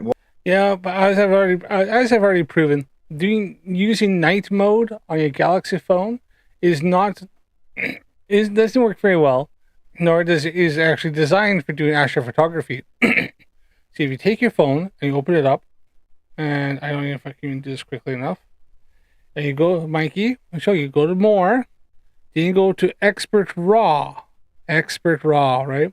And Expert Raw has this little thing down here that looks like a beaker. You push that, and you push this one that looks like the stars, and it says astrophotography mode, astrophoto. Then you go short, medium, and long, and it does a series of different pictures. So yeah, night mode not so good. Astro mode much better. Still not good as a dedicated astrophotography camera, but for a smartphone they do okay. I like it. So yeah, use your right setting, Mikey. You might find you get better stuff. You won't get nearly as much noise. I think, if I understand, it takes loads of series of different pictures and then it stacks them and lines them up and stacks them together so that it kind of gives you the cleanest image it can. One little tiny touch will. Oh, sure. Yeah. And these are just these aren't really my good pictures. I'm just kind of running through them. These are obviously, the main point is not looking at the stars here, is what's between the stars. Like, I know the stars are kind of right. That honestly looks like the Milky Way with in between you got some bit of the galactic dust and stuff that's in the arms of the Milky Way. We're looking at the arms of the Milky Way so much, where you have a lot of different stuff going through. So that's what he's seeing there, but he thinks he's seeing the firmament, but he's not seeing the Milky Way galaxy. And then he's gone with his computer and zoomed right in, or uses his phone and zoomed right in. Wires on if you had a bunch of LEDs and wanted to connect them together on a circuit board or something. Yeah, like a tracing on the back of a circuit board. Yeah, exactly. Yeah. And some of them are really good. We'll come across some that have like these, you can see here, like it looks like there's lines, like and there's a box. Like, seriously, like how does this happen? There's a box there, a square. Maybe those little lines that they have when they show the constellations really are there. I don't know. Yeah, who knows? Yeah, maybe one time they were visible. visible. That is a bit of noise there.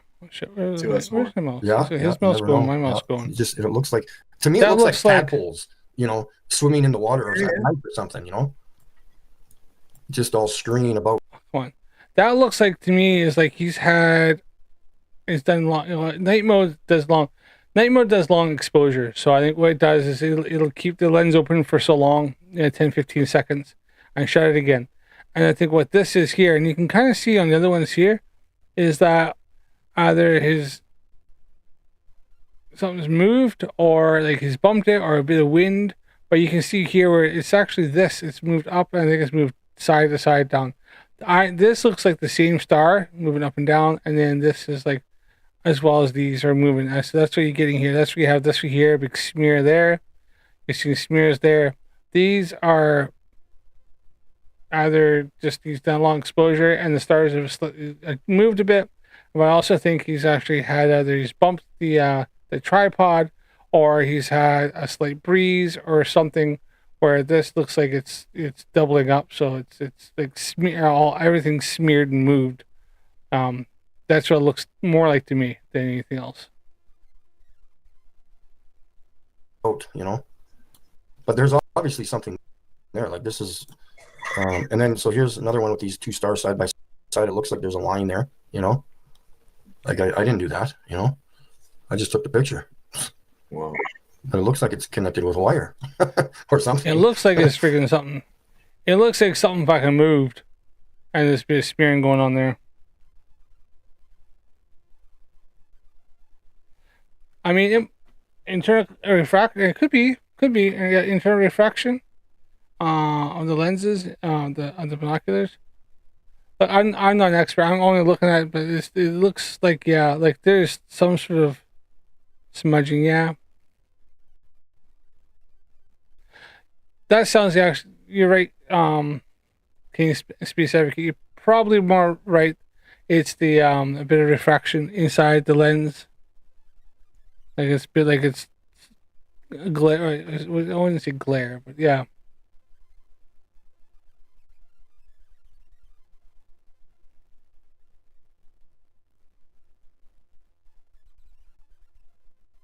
And hey, Mikey, you ever think about using like infrared when you take some of these? Sometimes?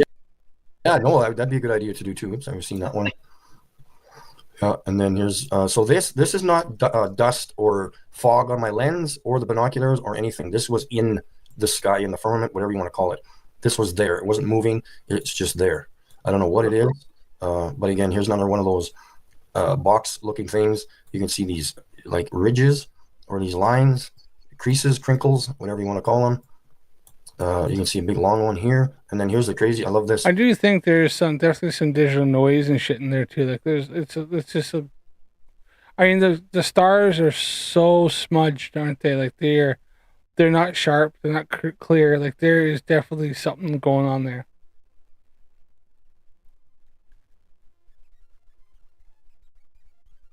Yeah, and there's definitely some chromatic aberration. Look at that. You can see the blue up there, the red down here. So there's a bit of aberrations. You got light going all over the place. You got colors going all over the place. It's just yeah. This is the craziest one ever here. Look at this. It looks like there's 3-dimensional box here. You see that? Or square here, and then it looks like it repeats itself and then repeats it. So that I'm almost saying that's some freaking a bit of anomalies, digital anomalies going on there. Like it's it's the sensor or something's trying to re-render it, and he's put it on his computer and he's zoomed right in. So I'm almost wondering if that looks more like his whatever program he's using is just trying to render it a little bit, and it's just coming through a bit gobbledygook. Like that's yeah.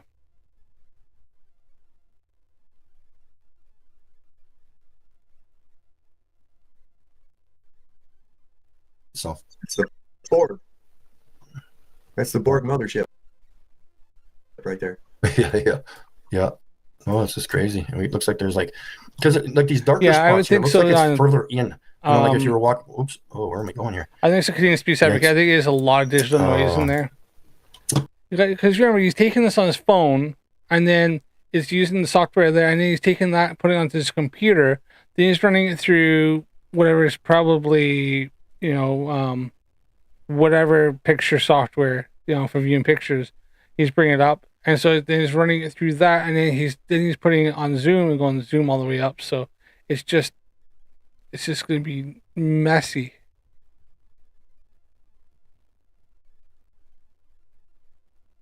Never done that before.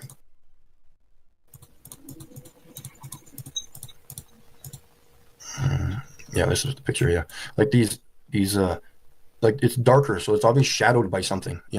Like a pothole in the street type of deal. Like these black areas here.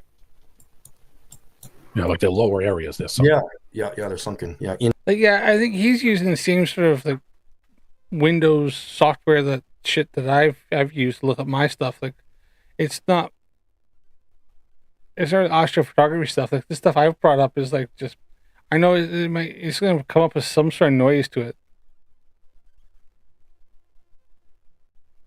Like that's not even a question to me. I think at least I'm aware enough to know. Okay, yeah, like I've done my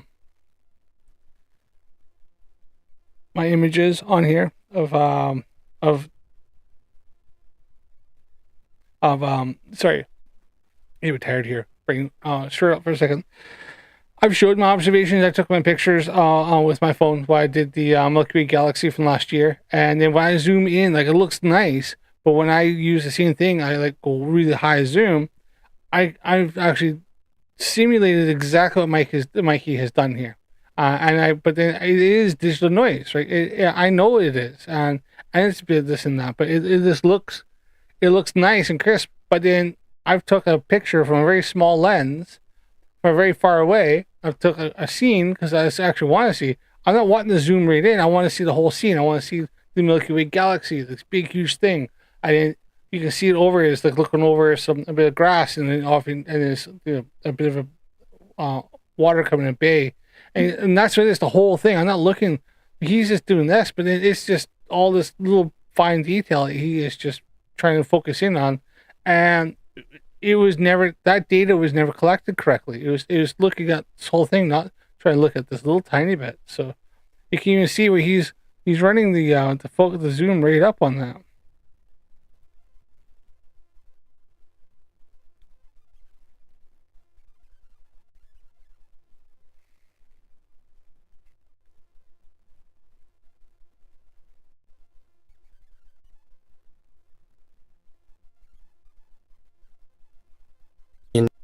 Into the firmament or something. Yeah. Algebra, I can't believe a few minutes ago one of them said the constellation lines may have originally been there. Man, the stupid, yeah. Any space advocates, like I used a 14-inch telescope with a CCD 25 years ago, and we had the dark field, the flat field, the image to take away some of the electronic noise. Yeah, for sure, yeah. That's why you have like the dark sea flats. Like it's just shit that Mikey thinks he's doing astrophotography, and like he's been doing it for a long time. But he's just, how do you put it? He's like a blind man freaking stumbling around in the dark, right? It's just, that's all he's doing. And he's just knocking about and thinking he's getting somewhere.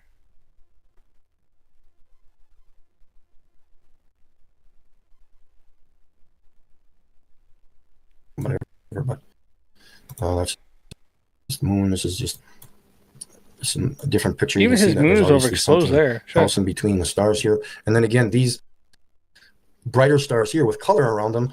My assumption is that they're obviously going to look like the star Sirius because there's color, you know. So they're going to look like that frequency, that coil, whatever. These other ones, these white ones, these smaller ones, I don't know what they are, but I know they're stars, but I wouldn't have a clue what they look like. They're just going to be their own thing. And again, like I showed you, there's no depth. All these stars are side by side. They're not further into the screen, you know, because obviously there's a surface here that's preventing them from going that way. And here's another picture here with another square, and just some more, looks like connections. I don't know what's going on, but again, this is with my older binoculars, so hopefully I can get some of this a lot clearer with my new ones. But yeah, these boxes somehow I doubt it. Drive my brain nuts. Somehow I don't have much hope for him. Lots to think about.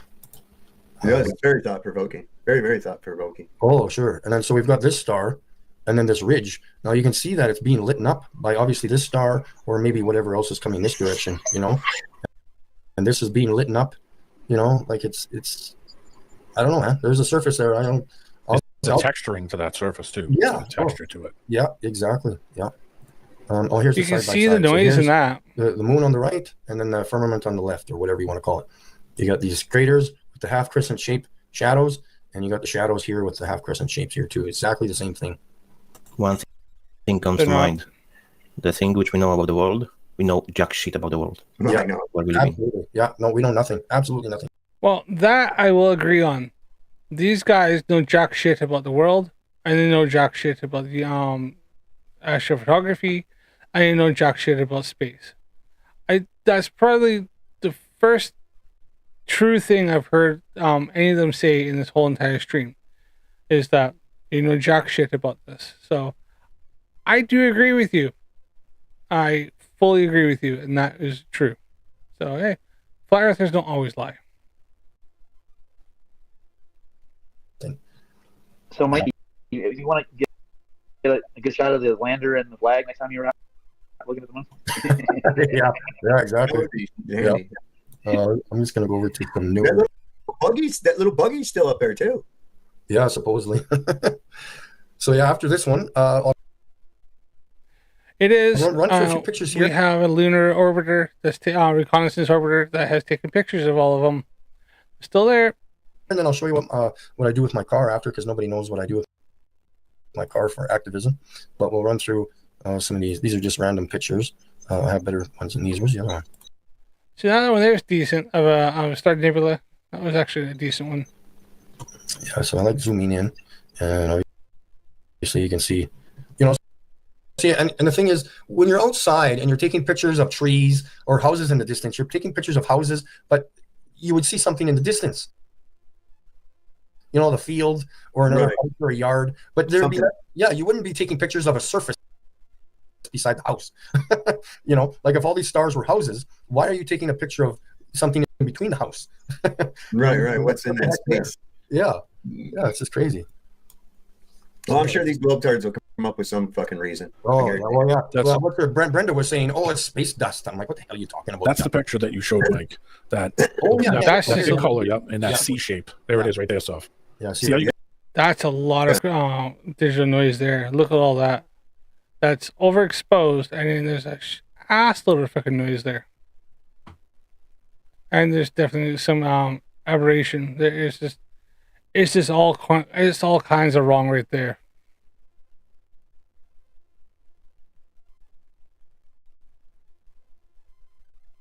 See the shadow of it? Almost like something's a ridge up. And on one side it's lit, and on one side it's shadowed. And you can see it's like a C shape. That one got me. Because when you look at it, you realize that that's something physical for it to make that shadow. Oh, sure. Yeah. That isn't just an infinite nothing. No, infinite nothing created atheists. How are they going to get that giant space dookie to get through that? Yeah. The one that's supposed to come with the aliens on it. I guess the Anunnaki Jew lizards from the Bureau are on their way. Oh, bit of anti-Semitism coming through there, son. What up, Sav? What up, everybody? Hey, everybody. Is this that Apophis? Is that what this thing is? No. He's talking I3 Atlas. I3 means interstellar. 3 is the third object. There's a third one we've had come from interstellar space. Atlas is because he gave it a name. You had I2 Unamuru, and then there's another one I1. I think that was a year or two ago. So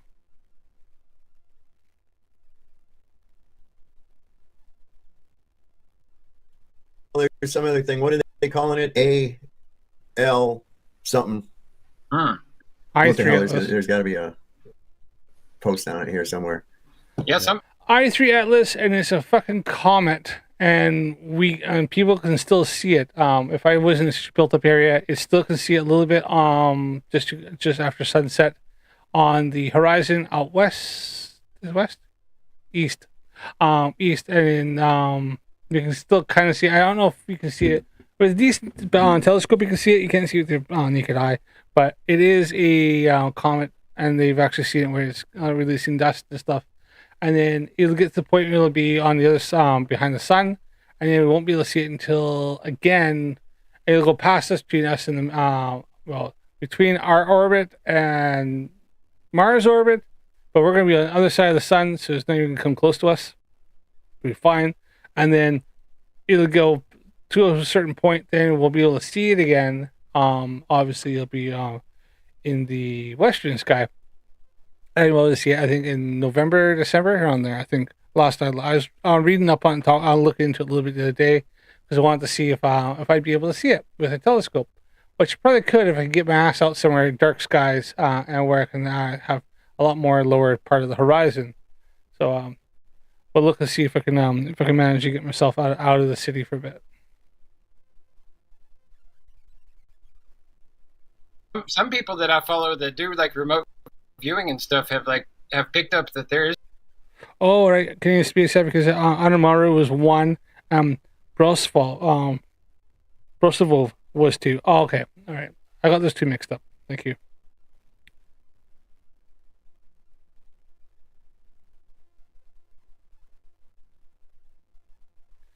Now, here's a question though. If they believe in aliens, then they must believe that the Earth is definitely a globe and space is real, because you can't have aliens coming to Earth from a far-off planet or solar system or galaxy or whatever unless space is real and the Earth is a planet. So they can't have aliens and a flat Earth at the same time. Those two don't work. There's some type of a life form on these things. Might be life form. there's like beings, but not from our realm that are they've said that the one, I think the Apophis is some type of a observation craft that will probably have other crafts that are right there with it, but yeah. Are you starting to get into the spacemen coming from outer space again? Well, see, I've always thought it was ridiculous that flat earthers, say space is fake. Like that's where I. So there's Mikey's Star Nebula that he actually got, which, like I said, that's almost a decent shot.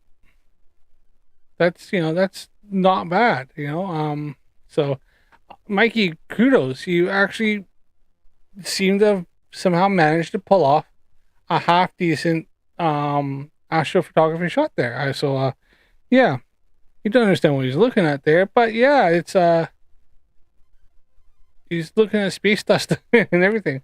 Yeah, I can bring the exposure down a little bit, and you probably get a bit better.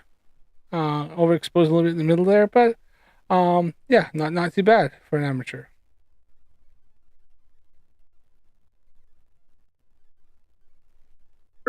Why would you get the idea that there's an infinite void out there? Where would that come from? I don't necessarily buy their story on it, but at the end of the day, that doesn't mean I just don't throw out the whole concept that there are, outer worldly things like that are, that I see our. If they're outer worldly things, buddy, then the Earth is a globe because space is real, and everything else we see up in the sky, including like Jupiter, Saturn, Mars, Venus, shit like that, are all spherical planets, which then means the Earth has to be a spherical planet, because why would we be floating in a flat dirt pizza with a freaking salad bowl over top? Makes no fucking sense whatsoever when nothing else is. So, oh yeah, and by the way, we have pictures of the Earth anyways from the moon. So, on satellites that take pictures all the time, like the Himawari 8 or Himawari 9 that takes a picture every 10 minutes of Earth. And yeah, it's definitely a globe.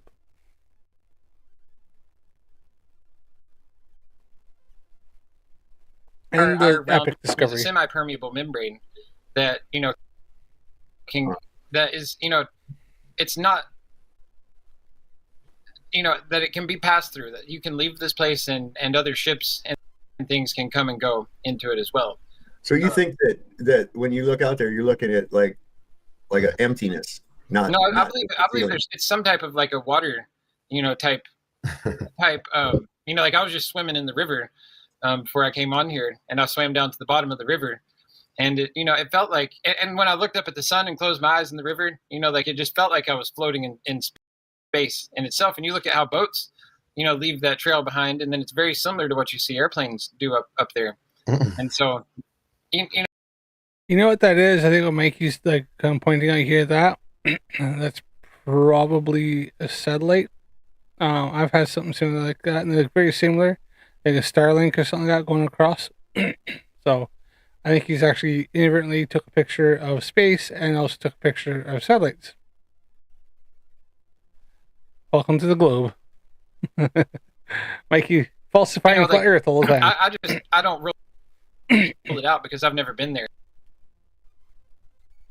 And so I don't know. I know they lied to us about it, but I don't discontinue that, that these other planets are definitely something. There's energy attached to them.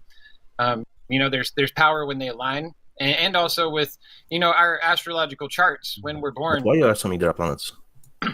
Whatever they are, I think they're other realms, honestly. Like, I think they're other, like, dimensional realms where, like, you can exist there like you can exist here. And then there's even other ones that we don't necessarily, that, in other galaxies and realms. Like, there's no reason why they can't. So this guy believes in galaxy and other realms. He believes in other galaxies. He also believes in the multi dimensions. So, what is that thing called? Like infinite, I suppose, infinite dimension or multiple dimensions. Which, I mean,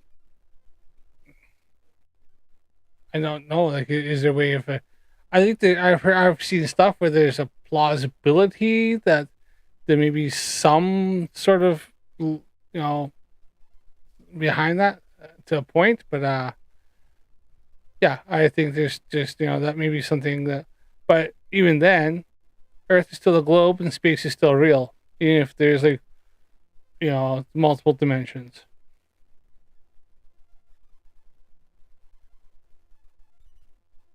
Can't be. Well, there would be actually. There wouldn't, because like that's one of the biggest parts where I think like that part of Flat. And Mikey's showing his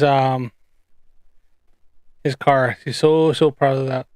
Man, that thing on the roof though, that's gotta kill the freaking gas mileage. There's no way that must be an absolute freaking nightmare. You get a good crosswind going down the highway. Oh, I've been in a high-sided vehicle and can freaking feel it, and it's not nearly catching the wind nearly as much as that. Like shit, that must be fun, especially on the prairies. Flat Earth is a psyop, and that's part of people getting people Flat Earth is a psyop, for stupid people. Throw out the whole concept of space. Well, the whole concept of space violates. You realize that it completely violates physical and natural law. No, it doesn't. Well, that's because it's out of our world. It's not like something our laws are set to our realm. But then once you exit our realm, then there's whole new laws and different physics and things that would apply. So what's this fucking guy saying? He's saying that on the Earth is one realm, one reality, but then if we go to space, it's a different realm. So he thinks space is real, but it's a different dimension. And so then the physics there don't work the physics here. Is anybody gonna tell him that like we have like literally something like physics and cosmology, that we can predict everything, like orbital mechanics and everything, and our physics works perfectly fine. Like we literally can like predict stuff and like look at stuff, and we're still learning at certain things, like but like some galaxies are farther away that seem to have more mass or speed. We're still tweaking it, but we're getting a pretty good understanding, and our physics do work and stand up.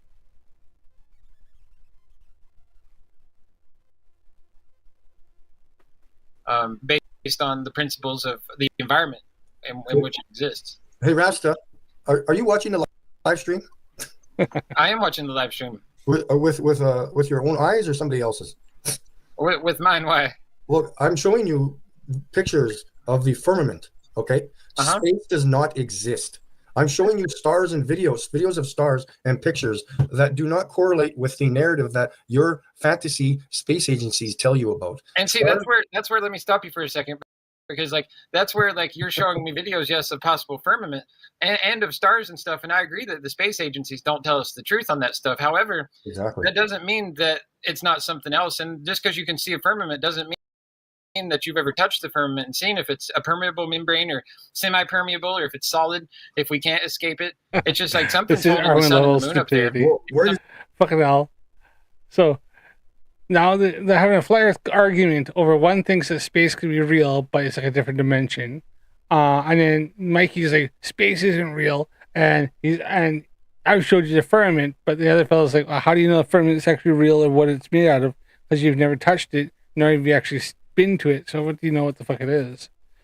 I always love these flat Earth conversations, arguments, because it's just like one lunatic trying to defend their lunacy to another lunatic who's trying to defend their lunacy, and they usually end up being quite they're both so passionate that their delusional ideology is correct that they'll end up fighting over it. So it's quite fun. This one isn't where does it say that God created a bunch of aliens and shit?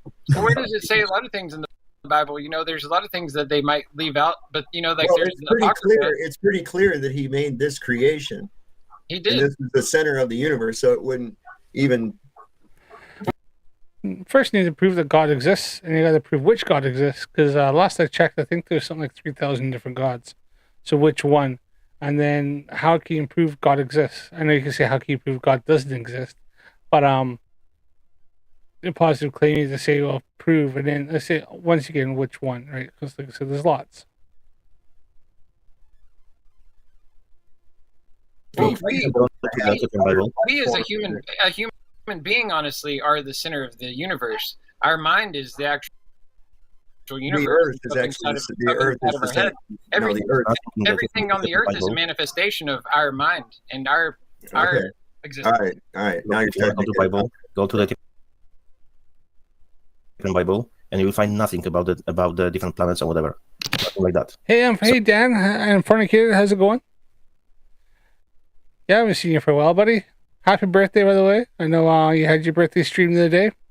So there's firmament. That's it. Water above. Nothing else. Hey, D-Man, have you ever seen that video of mine with the moon and that worm thing jumping out of it? No, I haven't. Moon worms!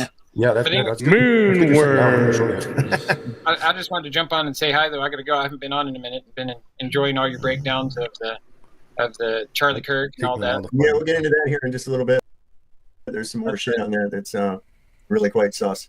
It's so ridiculous, and it's such a honeypot. On all, I think it's like an intelligence gathering operation. I do think that it's part of the Q thing, because the Q is a military operation, and so therefore they have control of overexposed moon, Mikey, the media, and all the everything else, and so it's like similar to what they've done on the opposite side of the political spectrum.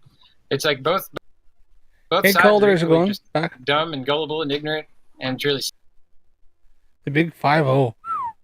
I'm still 6 years behind you there, bud. So sad. Enjoy it. And but it's fascinating how many they could show you every inconsistency, and people will still bite it hook, line, and sinker. Yeah.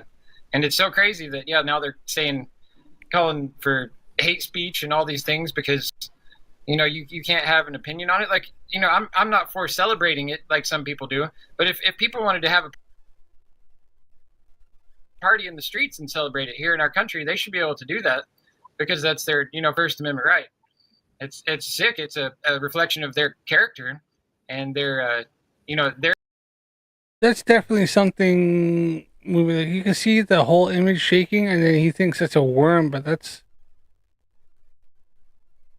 I know that's a bit of a meteorite or something like that hitting, but because his whole image is moving. Because you watch that, his whole image is shaking up and down.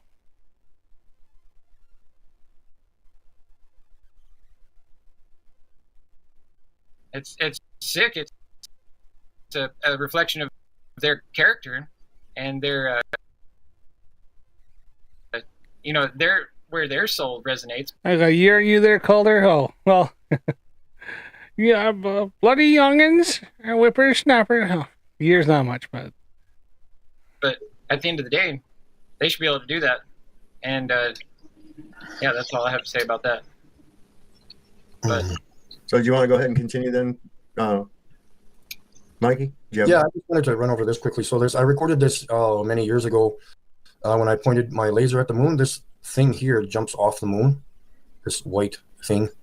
And in this video, you can see that there's more of these squiggly things here. 1, 2, 3. You can see them all along the edge of the moon here. All these coil-looking things. It could be. Yeah. Very well could be. Because you can see it kind of, everything shaking and that's shaking and it's kind of like that. It might be just a bit of dust, like I said, as it's shaking. It's just like rattling down, moving down his optics. Yeah, it's definitely not what he thinks it is. It's not some like magic moon worm. He's seen several, so probably is. There's dust and shit on his lens. And it literally stuck there from all the Vaseline he's put on there when he was looking at the stars. Off the moon. And this is not the original video. I recorded this on my phone. So jumps off the moon from a low power laser that probably only went a couple miles, and then it had that much diffraction that it probably just wasn't even seen. This thing in the original video comes flying through the screen and loops back around to the bottom left-hand corner. So there is some kind of intelligence to it, if you want to call it that, because it makes a boomerang effect. Comes out here and then hooks a hard left or right, whatever direction when you call it, to the bottom. But then I was going to see if I can cover a little bit further into this when they start talking about the Charlie Kirk stuff, but it's getting 20 past 1, so I don't know how longer I'll go, but we'll see. Corner of the screen on the original version of this, because you can see it just keeps going. You can kind of see it right here still. right there. You can kind of still see it, and it keeps flying all the way out over to here. Huh. In the original video. And like I said, see, it looks like a pair of headphones there, and it just poof, jumps right off. Pair of headphones and then jumps off. Fuck. I have no idea what that is. And the thing is, you see, that blue light is when I was pointing my laser at it. So again, another theory is if I was pointing my laser at the moon and that thing jumped off the moon, why did it jump off at the point of time when I was pointing my laser at the moon? Does it know that I was pointing it at the more moon? intelligence than Mikey? Yeah. I'm very confused about this. Yeah, it's Oh, it's just a seagull. Come on. yeah, I'm just kidding. seagull. Seagull. Yeah, seagull. It Call it was, whatever. it was an unladen African swallow. That's what it was.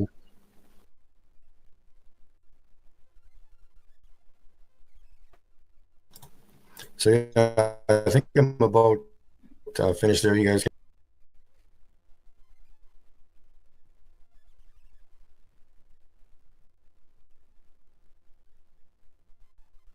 can I chamber seem to be on. having some trouble saying with my computer. Right on. Well, that's so- pretty interesting, man. That's pretty interesting.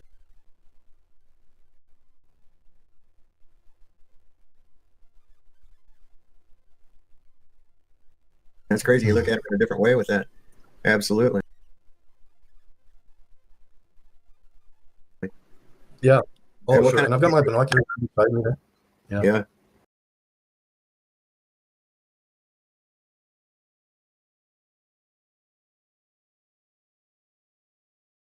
Now, when I've looked at them, like with my video camera, I've like zoomed in on a star.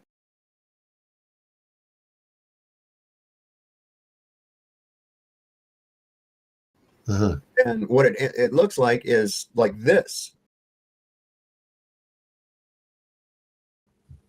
Yeah. With a rounded top, kind of like a Spec 4 Okay. chevron. You know, like that. Now, I don't know what the hell that's about, but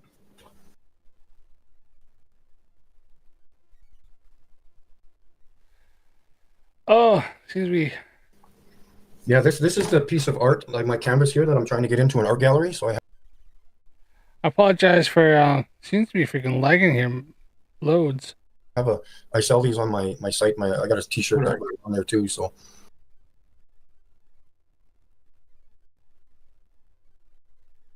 but that's pretty cool. So trying to get that into art galleries. And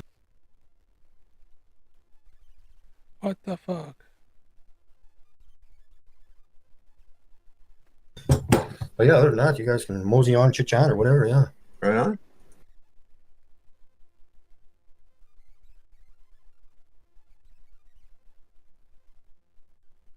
Yeah, that's it. That's really cool. I'm glad you brought that to our attention. I hope a lot of people have picked up.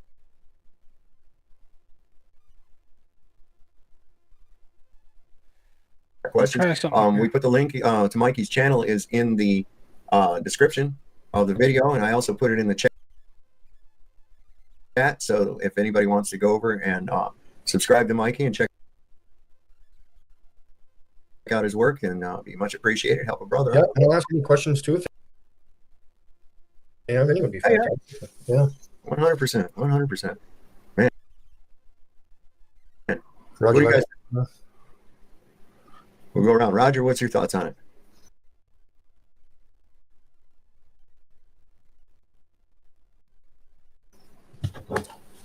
Hold on just 1 second.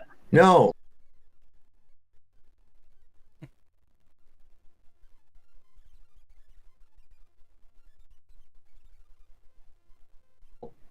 I'll jump in this. It's fine.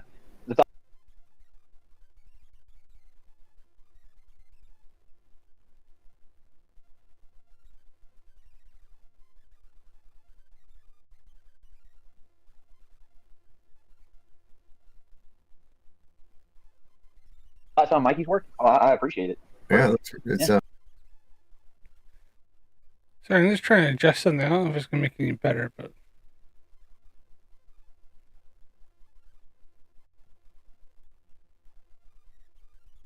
pretty interesting shit. Sorry.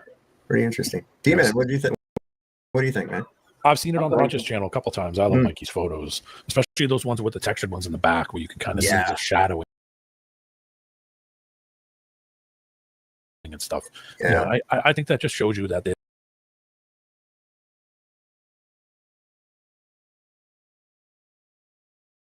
there's other things there. I mean, it's theory, but I mean, those pictures kind of speak for itself. You're not going to get light and shadow on something that isn't there. So, that's my kind of thinking with it. When I see those, I see texturing in them, almost like a circuit board. Yeah.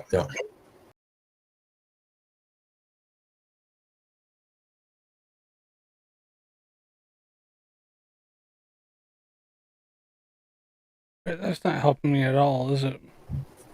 Crazy, man. I couldn't imagine if we had like freaking 30 grand to blow on some freaking crazy thing and to be able to look at that stuff in insane resolutions and all kinds of, Well, you know that they know what's up there. Yeah. They're just not telling us, man. That's the thing. I mean, if it was an infinite nothing and there was no barrier there, why would they even launch missiles up at it or try to hit it with Operation Fishbowl, yeah. Yeah, because it wouldn't make sense if they knew that.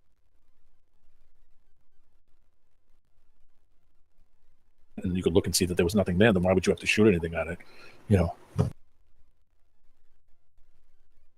That was why they called it a fishbowl. Yeah. Under Operation Dominic, which means of the Lord. Yeah. No, from my perspective, maybe we should take into consideration that I think majority of us over here, we are concerned and we know that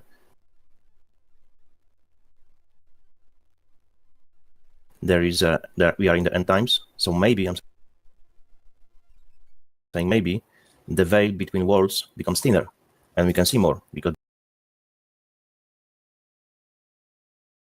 before we couldn't see those things and now we're starting seeing them. So maybe that's the case. Janusz, that could explain why they're spraying so much shit in the air and doing all kinds of light things to try to pull the light down so you can't see, or try to muck up the sky so that you can't see. Yeah, that's possible. Yes, I agree with you. Well, I got a little bit of shit for some levity for you here tonight, real quick. You ever see those idiots on some of these videos?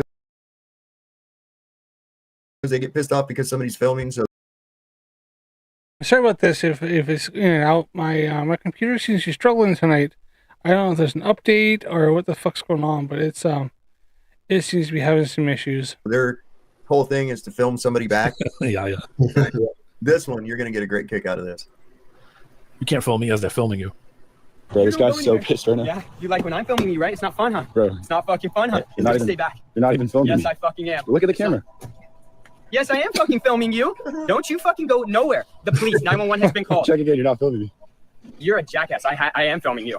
Yes, you're not going anywhere. Bro, this guy's so pissed right now. Yeah, you like when I'm... So he turned the camera back around. Of course, he saw himself on the screen, but then he turns it back around and says, I am too filming you, and it's just him. I was like, what a fucking idiot, boy. What's his shirt say? It's like in this joke, because during the communist system in Poland, we always were laughing about the militia, police, yes? It was militia. So two of them, they find the mirror, first he's looking at the mirror, and he first says, you know what, I know from somewhere, this guy on this picture, show me that. He's giving him a mirror, the guy is looking into it. You fucking kidding me? It's me. Can I point something out? His shirt says, I'm not drunk enough to date you.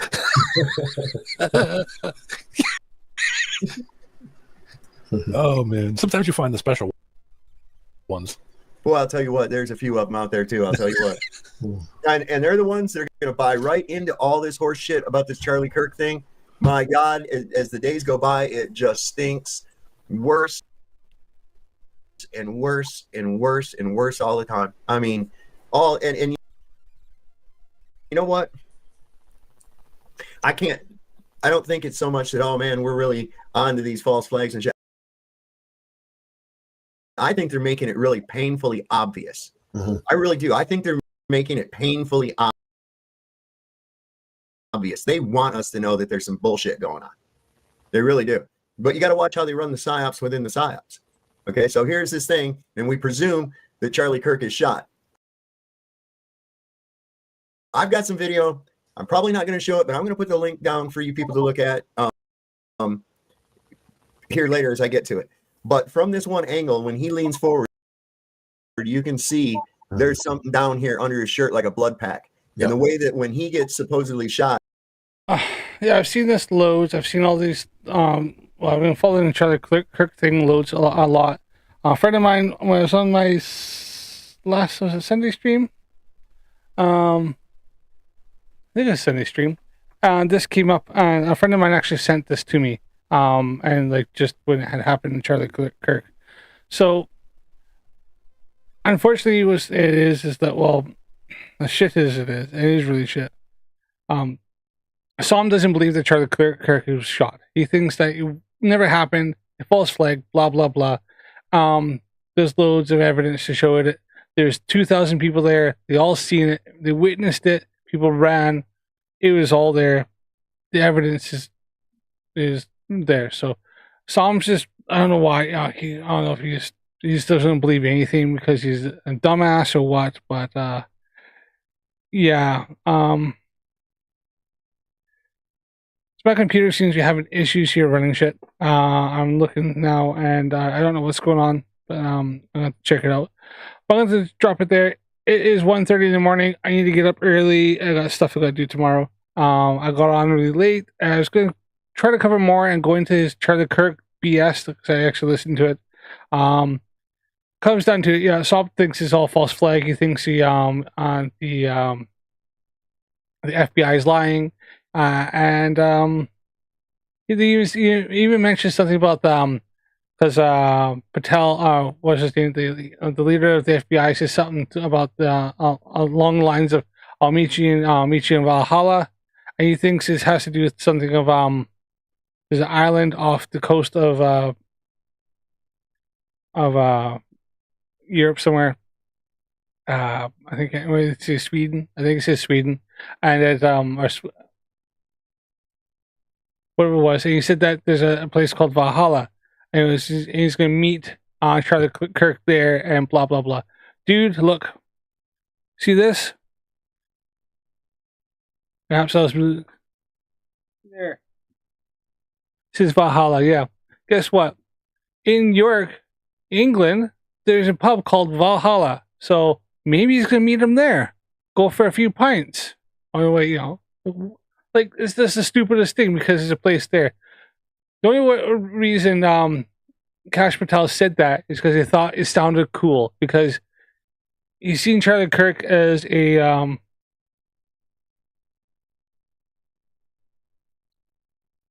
he's seen Charlie Kirk as a warrior, and it's like a whole thing of like I'll see you in Valhalla, which is kind of dumb because Charlie Kirk was a Christian and he wouldn't believe in Valhalla because Valhalla is the realm of Odin. So yeah.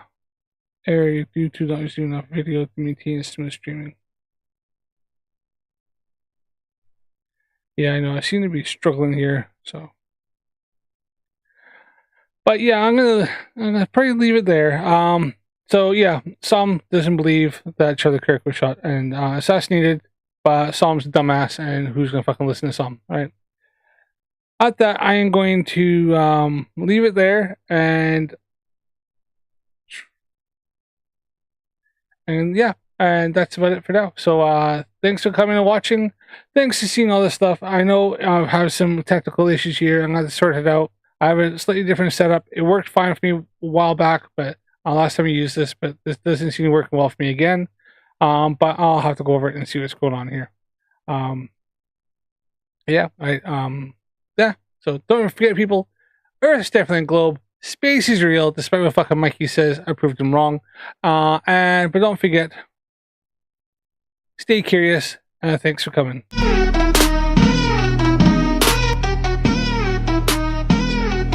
NASA lies, yeah, that's what I say. Don't have proof or facts in any way. I claim the moon's made of plasma, a place no one can go. The Apollo program's a scam, I can't back it up though. They talk about the ISS is floating in space. You ask me in a pool, I'd say is the case. Satelloons in the sky held up by helium balloons. But bro, that's just a lie, cause that's what all bitches do. NASA lies is something I'll never prove. No facts, no evidence, debates I will lose.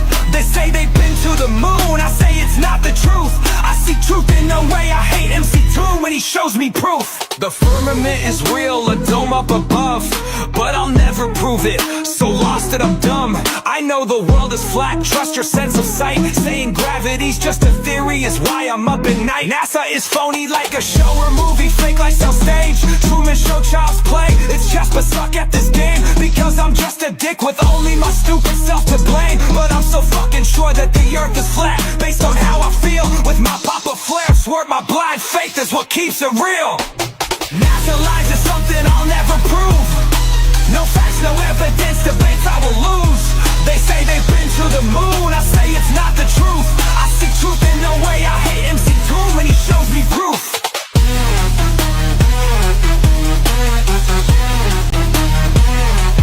Asking the wrong questions, my beliefs are all faith-based. I can't see the fucking answers right in front of my face. Stanley Kubrick is mentioned every single goddamn time. Somehow he filmed it without nobody dropping a dime. The firmament is a dome, it keeps water in the sky, but when you ask me to prove it, I can't know why.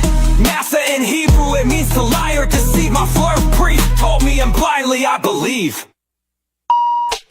NASA lies is something I'll never prove. No facts, no evidence, debates I will lose. They say they've been to the moon, I say it's not the truth. I see truth in no way, I hate MC Doom when he shows me proof.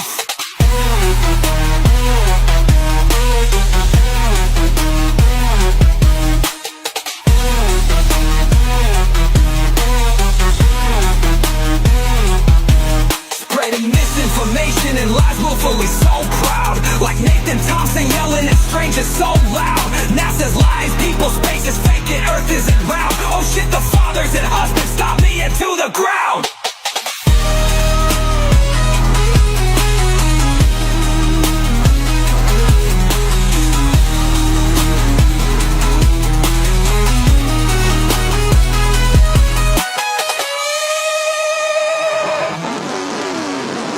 Asking the wrong questions, my beliefs are all faith-based. I can't see the fucking answers right in front of my face. Stanley Kubrick is mentioned every single goddamn time. Somehow he filmed it without nobody dropping a dime. The firmament is a dome, it keeps water in the sky, but when you ask me to prove it, I can't know why.